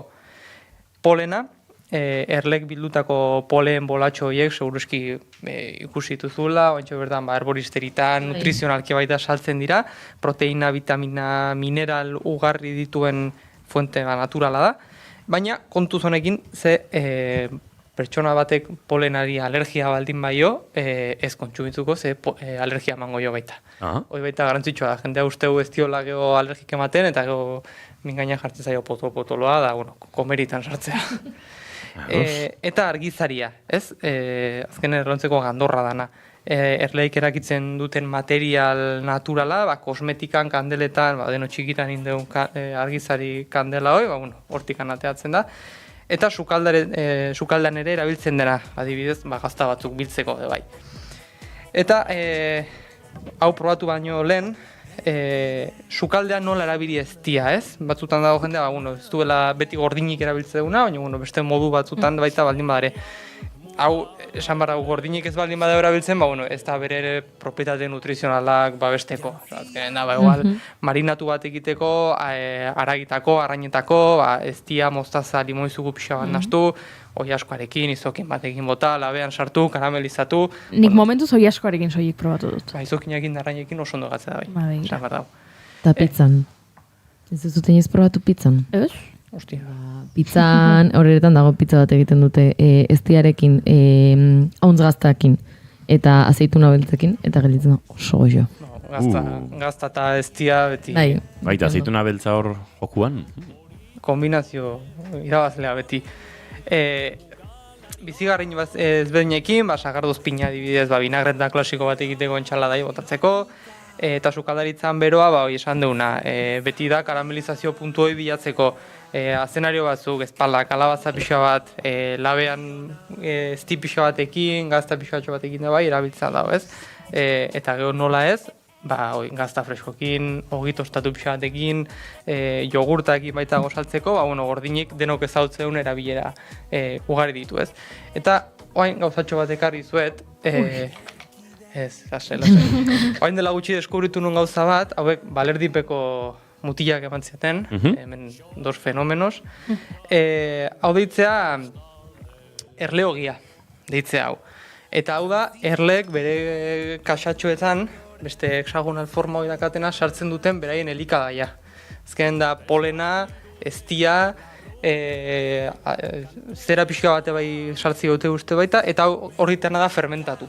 Azken azidifikatu itea, eta gero behin eztia ateatzezunen, historiko beti bota izan dana, hauek errekuperatzen hasi dira, eta hone bazu pasa probatzeko jatea dago, ez da hemen ino intoksikatuko. Da gauza oso kuriosoa, oin dela hilabete pare bat ola deskubritu genuna, ekarreziatena, eta da gauza oso kuriosoa. Azken hemen lortzena da fermentazio laktiko bat, eta horregatik handaka azido puntu hoi, hau da erlea jaten duna. Hala! Etorri zait burura txikitan joan nintzela behin, erle eskola batera edo, eta kandela... kandela egiten dena. Argizariakin kandela egin genuen, eta kandela horren usai etorri zait burura. Argizaria daka, bere barrunen. Eta daka, mezkla hoi sartzeue, eta pixkat ja usta guztian, da pixkat elikagaia hortikan hartzeue, eztia inbitartez.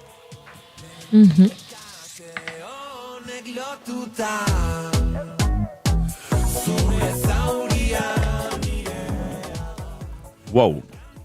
Bai, oso zapore xerebra duka. Oso kuriosoa. Azkenen da, nahi gogoratzit asko, lehen itzen duzu produkto guztioek nasketakin.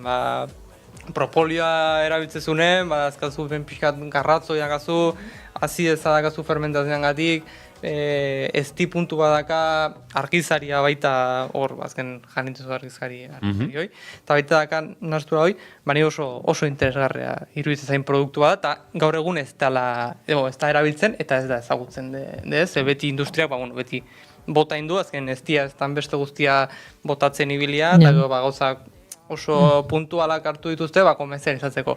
Hau komerzializatzeko, behar esan den oso zaila dela, azkenen produkzioa oso murriztua da, eta hoi gio, seguridade alimentazioi puntua emateko, industrializatzeko, baita pixat zaila den produktu bada, baina nahi pertsonalki oso interesgarria iruditzen zaiten produktu bada, eta aukera baldin bakazute inoiz probatzeko berri zeba. Oso gorrizoa. Euskara marean gora,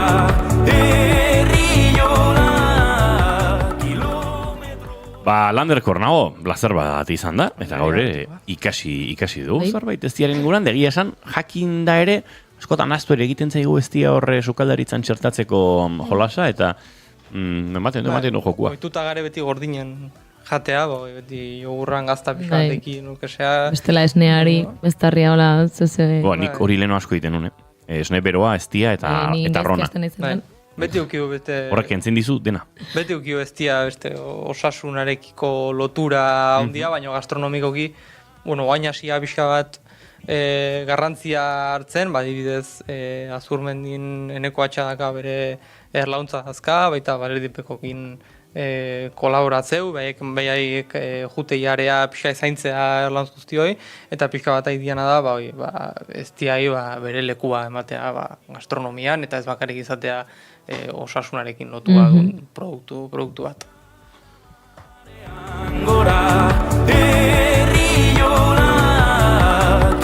Lander Kornago, eskerrik asko eta bihar itzordua daukago bigarren kafetarrok. Bai. Uinetetik urrun. Uinetetik urrun.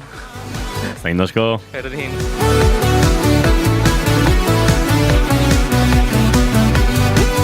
Janus Lesterren Herriola, inzuzen ere horeretako kilometrotarako sortutako kantua. Hau, 2024, 5? Bai, edo 3. 3, urteak pasa dira bapatean, ez? Justu egon ginelako aurreko astean hitz egiten lagunen artean, eta ez dakit. Esango dizut, kantua bera ze datakoa den, eta horrek emango dugu pista, ez da? 2023ko maiatzean atera zuten, bai. Entzuleok, hain zuzen ere Herriola entzuten utziko zaituzte gurrengo minutu parean, eta segituan gara zuekin, puri-purian tartean murgiltzeko gure horbilduko dira, ez da egite, Eneko, Xabi, Noa, uztut dena datu zela ona.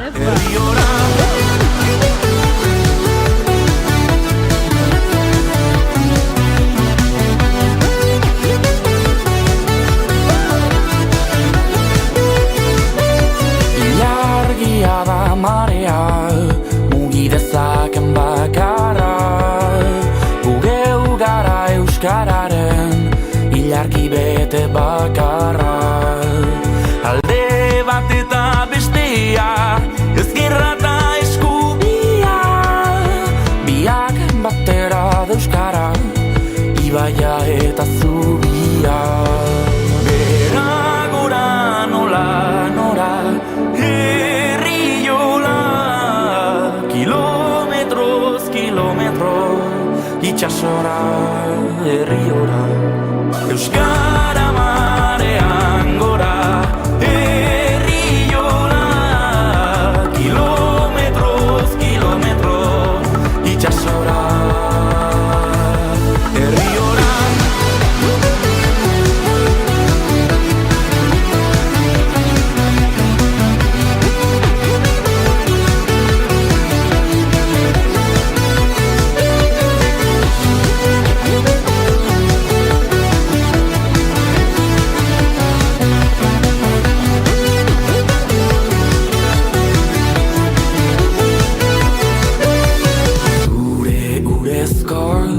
Besoak besarkatzen du herria, plaza kaleak, auzoak, zarra eta berria. Hortxe dago itxasoa, hurbila lalauzoa. Hortxe dago itxasoa, euskaraz herri osoa.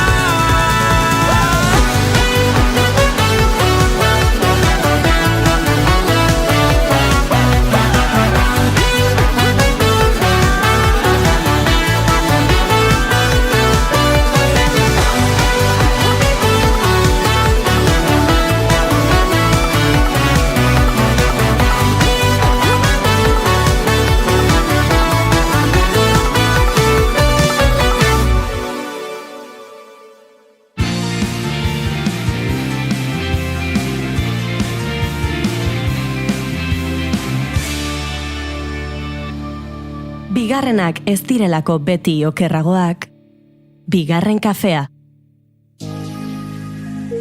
Egunon, ongi etorri naiz irratirak. Egunon pegi, egunon entzule. Goizeko 6etan abiatzen du naiz irratiak informazioaren aria. Egunak dakarrenari begira eta aktualitateko protagonisten hitzekin. Onartu behar dute Euskal Herria nazio badela. Onartu behar dute nazio honek baduela hizkuntza bat euskara dena.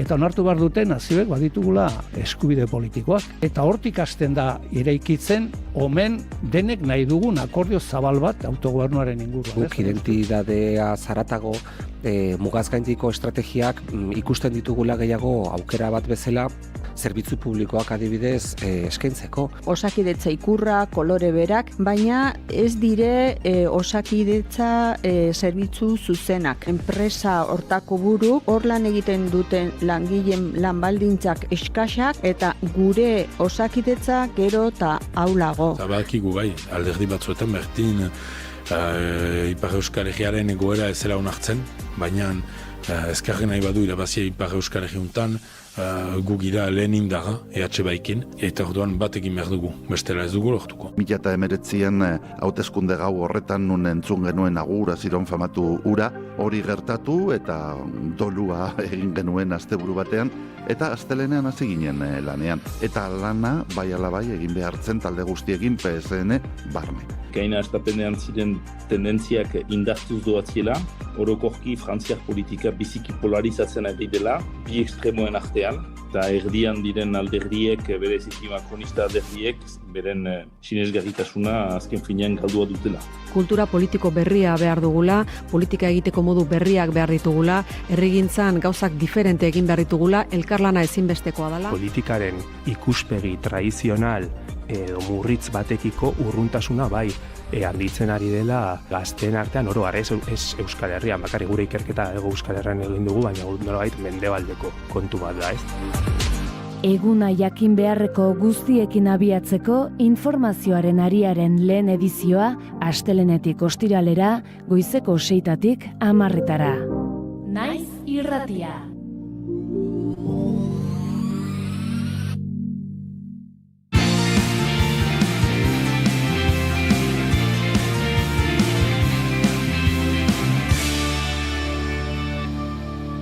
Bigarrenak ez direlako beti okerragoak, bigarren kafea. It's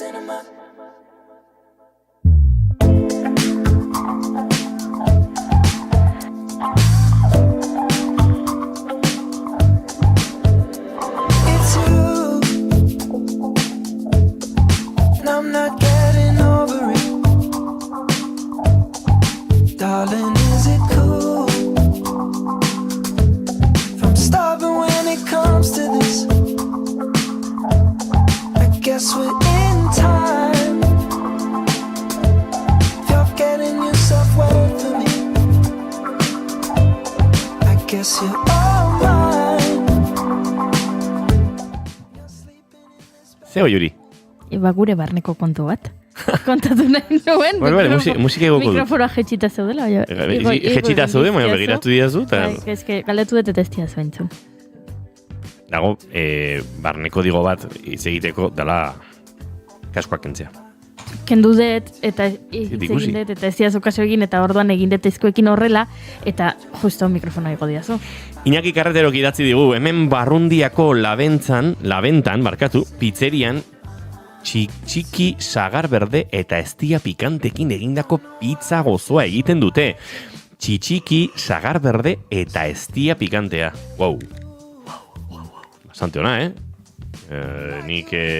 Ezin jakin probatu arte. Igual eskapadin barko dut. Hori da. You all the time, in doses and night, no roof on the drive. Gorkak dio, gaur animatzen pizza batzu jatea, hambre Gorka, nik gaur nago hibernaziorako. Ezaki gardenak ekafesten zuen hibernaziorako. Piskat etxera sartu behar dago, estela.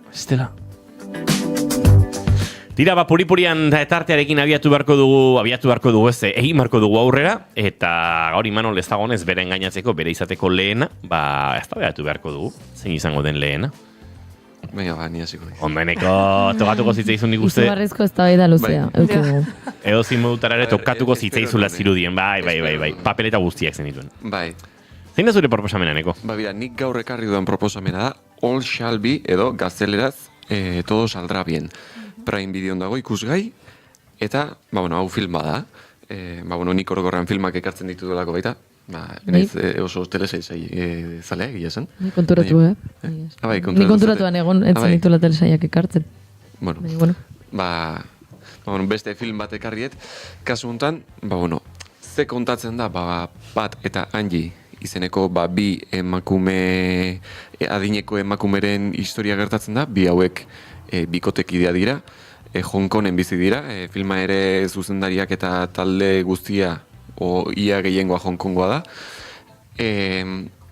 Eta, ze kontatzen du historia honek, bi hauen historian ze gertatzen da, Pat alako batean hil egiten da. Eta beraz, filmaren nahiko hasieran gertatzen da. Spoiler, minutu 5 spoilerra. Hil egiten da edo hil egiten dute? Hil egiten da. Ados.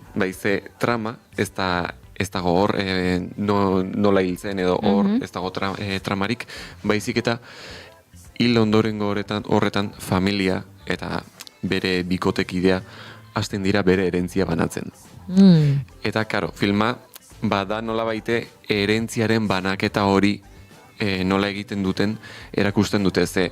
Eta hor, herentziaren banaketa horretan, sortzen dira azpitrama pila, ez?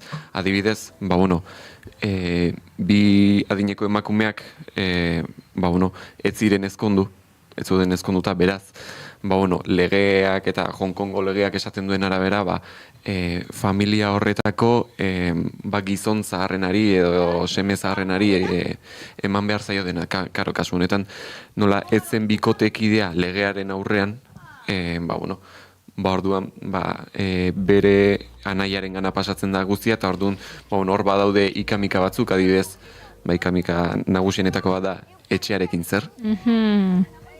Gero baita, badaude ilobak ere esaten dutela jotzu nire izebe bazara, ez dakize, badaude batzuk, saiatzen direnak, agian, esaten etxea utzi dazu, edo ze orain ez dago zure esku, edo hor badaude azpitrama asko, baita beste trametako bat da, karo, biak emakumeak izanik, heldu batzuentzat zaila egiten da, adibidez, protagonistaren Angiren gurasoak ez dute guztiz onartzen, bere alaba beste emakume batekin egon izana, eta orduan, hor badaude beste trama batzuk, esango du, historiari nola baite pixua eta baita, pixua ematen dietena, ez? Eta baita balio, sentimental eta baita egunerokoan gertatu daiteken gauza asko baita ikus daitezkela. Eta hori nire gaurko gomendio bat. Todo saldrá bien edo All Shall Be Well, Prime Video.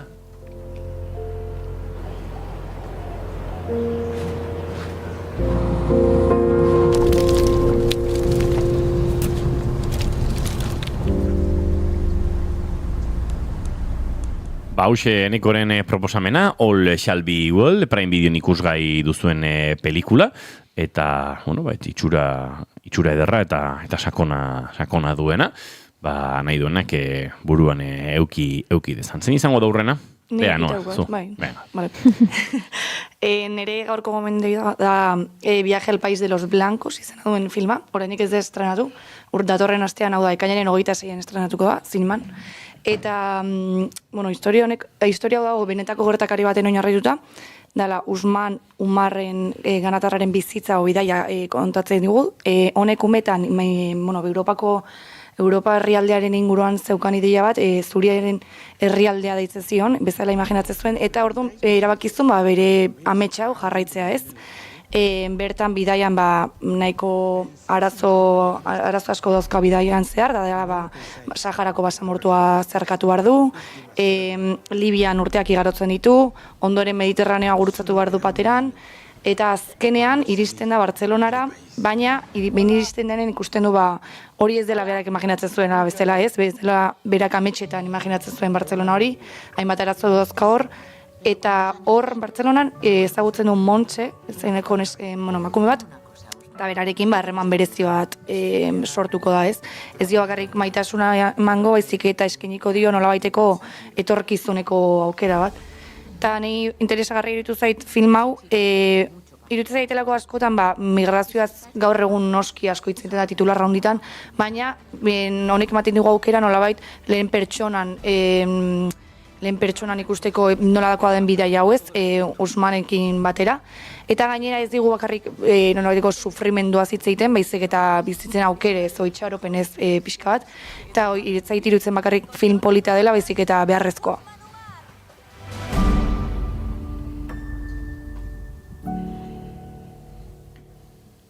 Bale, nun ikus daiteke?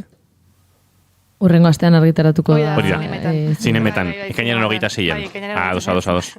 Vale, ekainaren 26an zinetan, beraz, noaren proposamena ikusgai, Viaje al País de los Blancos, hauxe bere proposamena.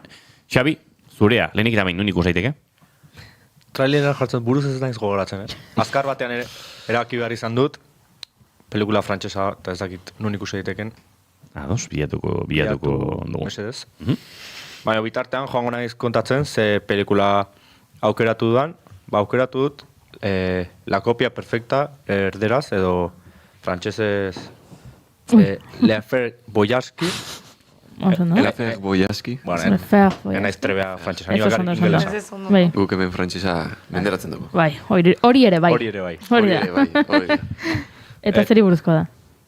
Historia da, Bigarren Mundu Gerra ondoren, Parisen dago zentrauta pelikula, benetako gertakari bat da, non Poloniako refuxiatu batek bizitza doble bat edo egin zuela. Alde batetik, gizon simple bat bezala jokatzen zuen bere emaztearekin, bere familiarekin, baina bazuen beste alde bat, aldezkutu bat, non kopiak egiten zituen batez ere asko bali zuten gauzena eta bileteak. Bileten replikak egiten zituen, oso detailetsu, denbora asko pasatzen zuen kopia horik egiten eta iritsi zen nivel altu batera, non aduenetako eta Frantziako bankuetako seguruak eta neurri guztiak pasa egiten zuen. Hain errealak ziren bileteak, merkatuan o zirkulo horretan sartu ziren, eta inorrezenen konturatu. Eta hor, aurreago konturatzen dira, eta gauzak pasatzen dira, norbaitek ikusi nahi badu. Pelikula, aukeratu dut batez ere, niri gustatzen ezkelako alde batetik, nik iaz dut ikusten pelikularik, serierik, argi dago, bestela hemen egongo nintzateken astelenero, eta ikuste ditudanak bakarri dago, kiroleko dokumentalak, norbaiti gustatzen bat ezkio hortxe ditu, edo Bigarren Mundu Gerra inguruan edo Gerra Zibilaren inguruko serie edo dokumentalak. Pelikulak oso gutxi. Eta orduan ikusi dut, lehenik eta portada oso polita da. Hor dago... Portadak asko egiten du, Horrela aukeratzen dituzuzuk, Nik bai. Titula portada eta historiaren atzean zer dagoen. Benetazkoa baldma da, esaten dan bezala ez, basado en hechos reales, hori netzat oso garrantzitsua, historia aldetik nahiko interesa daukat, beti interesatu zait nola joan den mundua urtetan zehar, eta orduan norbaitek historia kutsu hori gustatzen bazaio, pelikula hau ikusteko gomendatzen diot. ¿Has perdido a tus amigos? ¿Quieres perder a tus hijos? Dime qué fabricas realmente aquí. El Banco de Francia está asombrado. ¿No eran infalsificables? ¡Policía!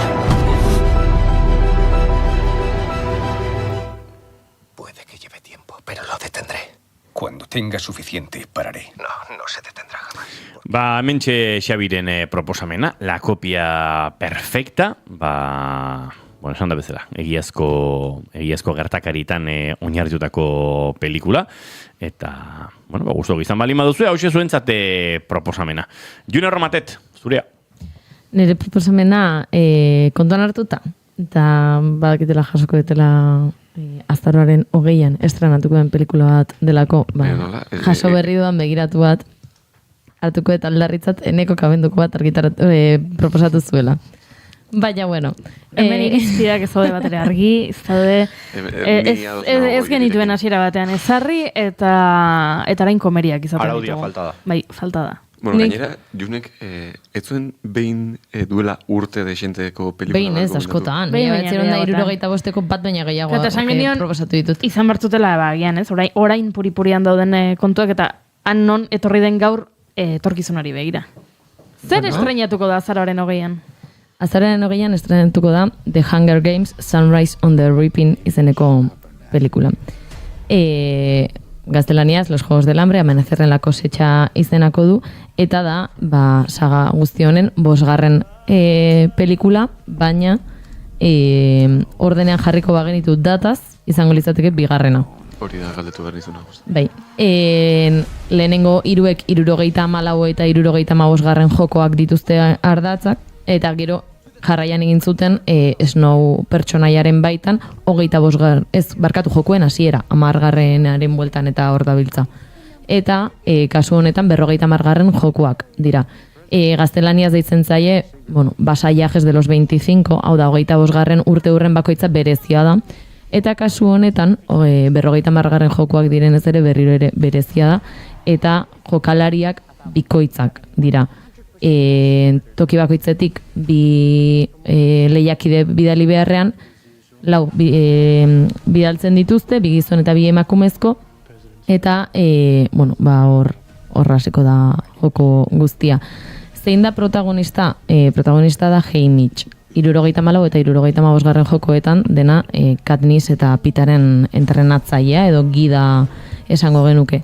Eta hemen pelikula hontan, nik liburua irakurrita daukadanez, esan dezaket gauza asko ulertu ahal izango direla Haymitchen pertsonaiaren inguruan, batez ere, 74. hasten den momentuan ikusten degulako pertsona bat erabat demokratua, den alkoholiko hutsa, ez daukana inor inguruan, eta gauza bakoitzak bere erantzuna izango du nik uste, pelikula hau ondo egiten badute liburuari begira.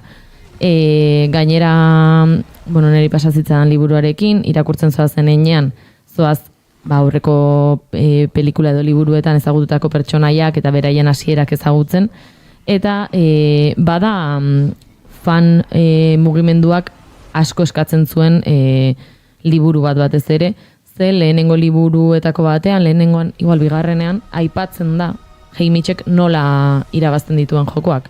Noski irabazi egin behar ditu ez direk egoteko. Ez da spoiler bat, bazpare. Irabazi egin behar dira horregoteko. Bai, egia da.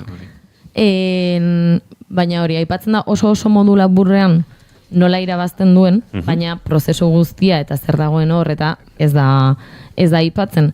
Eta gerora ere irabazteak zerrekarri dion ere ez da aipatzen. Orduan, honek gauza asko argitzeko aukera emango du.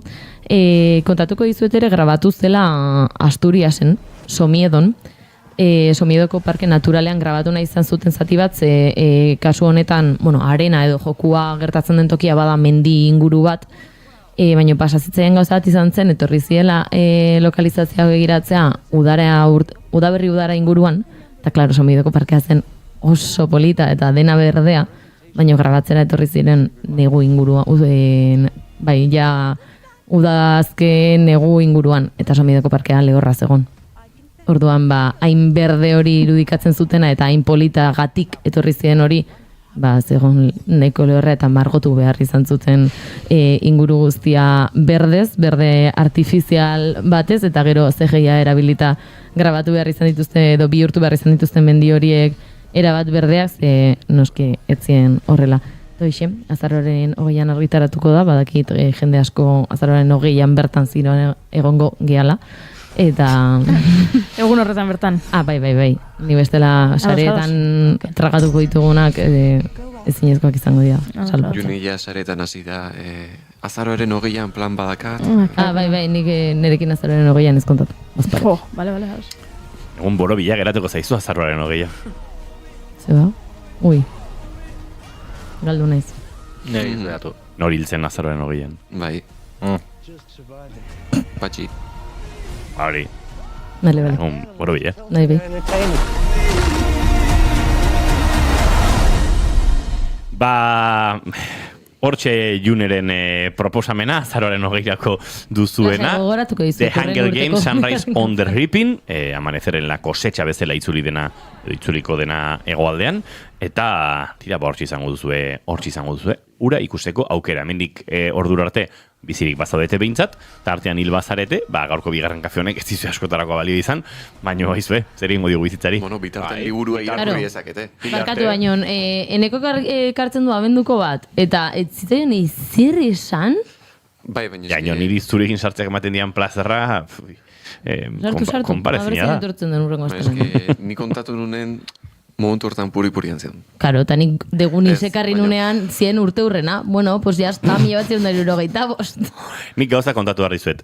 Oso garrantzitsua da bizitzan, kolaboratzaile bat etortzen denean dakienari buruz hitz egitera, ari entzutea. Ez nik bezala probatu dudala Lander Kornaok ekarri dizkigun erleen jaki hauek, eta daukat mingaina eta eztarria azaltzeko polenari alergia dio. Alergikoa naiz polenari. Eta behin baina gehiagotan aipatu du Landerrek aipatu du. Bai, ez entzun dio, baina zen justu horrek ez. Ez dio jaramonik egin, eta orduan gero autopozoindu da. Autopozoingieta. Guztia, egun pare batetako baja hartu, eta pixkat, hemen astea lasaiago pasatzeko. Ez da egia. Bueno, goizeko 11 eta 45 minutu izango dira 5 segundu barru, eta 2 proposamen dauzkagu oraindiko. Jori, zu edo ni? Ni. Vale, zein da zure proposamena? Bestela garatu pasaren astean ez zidan denborarik eman. Ez ziut ez. Nere proposamena. 5 minututan bik. 5 minutuak behar ditut. Bale. Ez da egia. Nik ekarri nahi dizuet The Four Seasons, 4 urtaroak, 2. denboraldia estrenatu berri da Netflixen, duela 2 aste, maiatza bukaeran izan zela uste dut, eta da komedia bat, baina gai oso interesgarriak lantzen dituena. Gomendatu nuen, lehenengo denboraldia atera zutenean, eta zer da, hau da, telesail bat da, eta bertan kontatzen dire laguntalde batek historiak. Laguntaldeak baditu, 40 urteren bueltan daude, eta joaten dira urtero 4 bidaia egiten dituzte. Urtaro bakoitzean, bidaia bat egiten dute, eta horregatik The Four Seasons izena du telesailak, baina gero baita ere, nola 40 lau hamarkada bete dituzten, hortik ere 4 urtaroak kontua. Eta orduan, bakoitza bizi da. Batzuk gertu bizi dira, besteak ez, batzuk seme-alabak dituzte, besteak ez,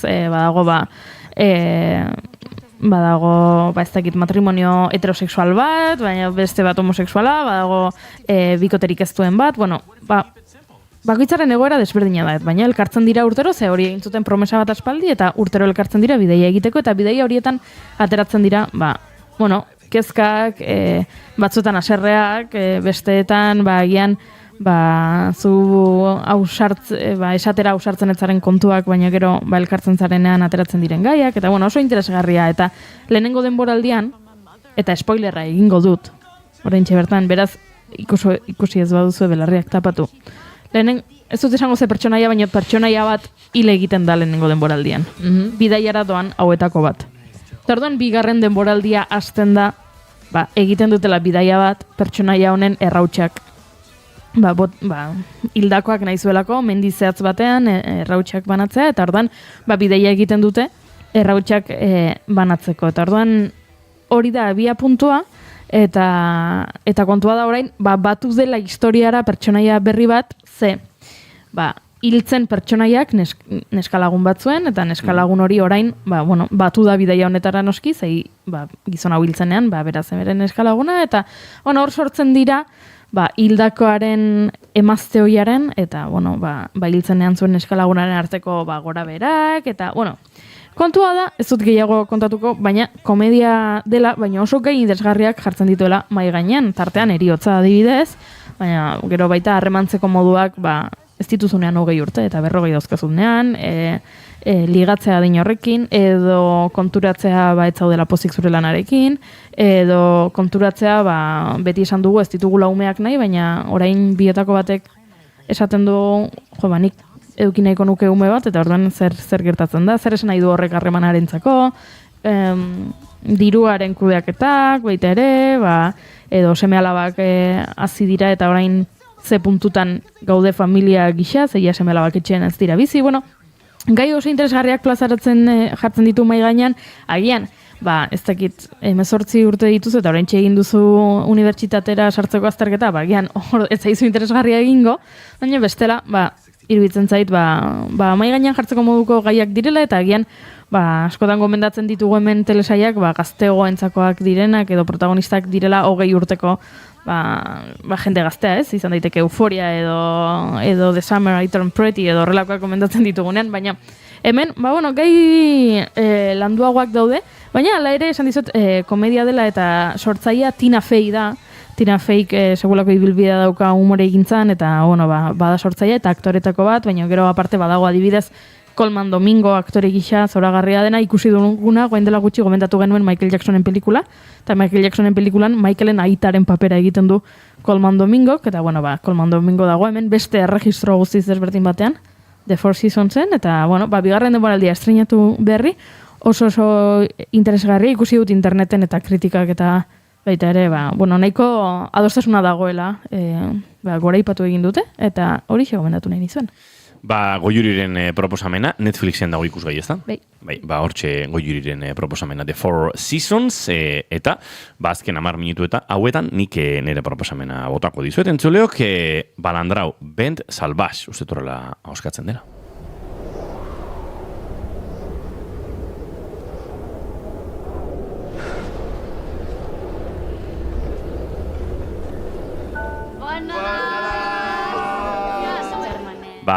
Hau ere egiazko gertakizun batean oinarritutako pelikula da. Entzun duzu Bon Nadal Gabonak ziren 2000 urtean, hemen nirekin mailan zaudeten bakarra egongo zan jaiota. Goiuriela. 2000 urteko Gabonak zure bai justitu? Bai, ni otxaiko naiz. Ilabete batzuk zituen Junek, Goiuri ja urte batzuk, ze adin badauka.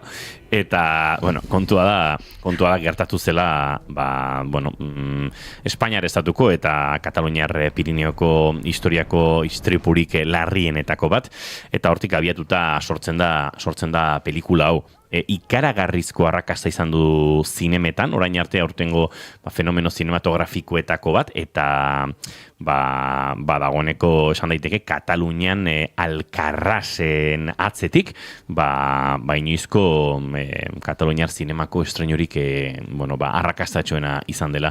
Esan da bezala, egiazko gertakaritan oinarritutako pelikula da, gainera liburu bat idatzi zuen Jordi Cruzek, Tres nits del Torbi un cap de ani. Torbe hitza bera, Piriniotan gertatzen den haize kaitz fenomeno bat da, lurra eta, nolabait urakan moduko haize oso bortitzak batzen dituena, eta estreineko pelikula da, bide luzea zinemagintzan egin bai, baina luze metrai baten edo film luze baten zuzendaritzan estrenatu den Fernando Trujol zentzat. Honek lan asko egin dulenago, Berlangarekin, Baionarekin, bere film labur batek, El Barko Piratak Goya saria lortu zuen, beraz, bada zinemagintzan urtetan oso aritutako pertsona bat, baina esan da bezala, film luze batekin, etorrelako mailako pelikula batekin nolabait estrenatzen dena. Pelikula oinarrian kontatzen du gertatu zen ura, eta nolabait bada spoiler bat hasi aurretik, ze historia hori gogoratzen duen edonor badaki eta bestela soma dezake, etzela gertakari gozua izan, hainbat lagun hil ziren, talde ezberdinak harrapatu zituen torbarek, eta pelikula hola hasten da, oso giro lasaieko mendi jardunaldi bat da, zeru euskarbi, eta oso minutu gutxitan ekaitza, lainoa, terrala dena nahastu, eta gauzak korapilatu egiten dira. Eta hor badago superbibentzia biziraute borroka bat pelikularen erdigunean. Kuriosua da, ze Trujols berak aitortu du entrevistetan nola pelikula ontara edo gai ontara horbiltzen hasi zenean protagonistek bizirauntzuten hainbat pertsonek, askok bizirauntzuten, kontatzen zioten, nahiko luketela mendia areriotzat edo mendia borrerotzat izango etzuen pelikula bat egitea, nolabait. Pixkat, etzezan jendearengan beldurra sortu, baizik eta kontrakoa, ez? Pixkat, bueno, bertan sortu zen adiskidetasun, elkarlaguntza, voluntario talde ikaragarriak eta hori guztia transmititzea. Baina era berean, han bizi izan zutena ere, noski, garbi geraz edinez. Horregatik bilatu zuten mendian oso egiazko baldintzetan grabatzea. Bentiska, ize gogor, elur, txingor giroan grabatuta dago, eta hainbat momentutan hori nabari da, nolabait, pelikularen deskontrol puntu bat edo esango dugu, eta uste dut horrek gainera ematen diola ikararrezko sinesgarritasuna. Ez dakit pelikula klitxe bat, ez da estetika guztiaren gainetik jartzen duen pelikula bat, ematen ditu aukerak oso momentu ederretarako, Balandrau mendiak oso bizta ederra duelako, uste dut mendizalen artean badela oso mendi maitatua Katalunian, ez da altua 2007 metrotara ez da heltzen, Gironan kokatuta dago, baina bada mendi bat, giro aldaketa, eguraldi aldaketa oso bortitzak jasan ditzakeena, eta era berean paisajistikoki oso ederra dena, eta mendizale askoren mendi kutxuna ere badena. Eta pelikulak historia hau kontatzen du oinarrian, komunitatearen indarrean edo kokatzen da, eta hor Kataluniako zinemako hainbat oiko zinemagile eta bide lagun izan ditu Trullolsek, eta Arnau Balater izan da musika egin duena, El 47 pelikula, Mi amiga Eban ere aritu dena, eta esango nuke pelikula oinarrean, elkartasuna, elkarlaguntza, komunitatearen inguruko pelikula bat dena, norbaiti burura etorriko zaio garai bateko Biben, ondoren Baionak berak ondu zuen, ez da gitzi zen buru eman zion pelikula. La Sociedad de la Nieve. Oso bestelako pelikula dela esango nuke, badituela osagai batzuk, nolabait, sinopsian edo hemen ematen duen azalpen honetan jendeari buru ara eman dizaioketenak, baina era berean oso beste modu batera egindako pelikula bat dela esango nuke. Pelikula hau Filminen estrenatuko da ostiralean, prentsak dagoeneko ikusgai izan dugu, eta zinemetan ikaragarrezko bidea izan du, esan da bezala, arrakasta itzela lortu duela, Alkarrasen ondoren, Kataluniako zinearen, zine katalanaren, estrenorik arrakastatxuena izateraino. Eta hausen ere proposamena, esan da bezala, dagoeneko zinema aretoak atzean utzi ditu, oraindik proiekzioaren bat edo izango da momenturen batean, baina plataformetara Filminera iritsiko da ostiral honetan. Eta 4 minutu dauzkagu gaurko saioa amaitzeko, eta 4 minutu hauek ontzeko, atzo, juistu, Garazi Esnaolak kaleratu zuen altzak dardarka aurrerapen kantu hau, entzuteko aukera izango dugu, Garazi Esnaola zagutzen ez duenarentzat, Janus Lesterren, Izaroren, Gartxotun Zainen, beste hainbat musikariren piano jole, teklista da, eta bere bakarkako bideare egingo zuela aurreratu zuen, diskoa oraindik udazkenerako iritsiko dela uste dut, baina aurrerapen kantua dagoeneko atzo kaleratu zuen, YouTubeen daukazue ikusgai, oraindik ez dago plataformetan, altzak dardarka Garazi Esnaolaren kantua, eta gu bagoaz Junior Romateti barguren, datorren aster arte. Xabi, Noa eta Eneko bihar arte. Eta Goiuriz izaren da zure bai. Entzuleok bagoaz Garazi Esnaolaren musikarekin bihar goizeko 10:00 hemen izango gara bueltan, bigarren kafean, naiz irratian zaindu asko, aio!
cerca.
Keep calm and bigarren kafea.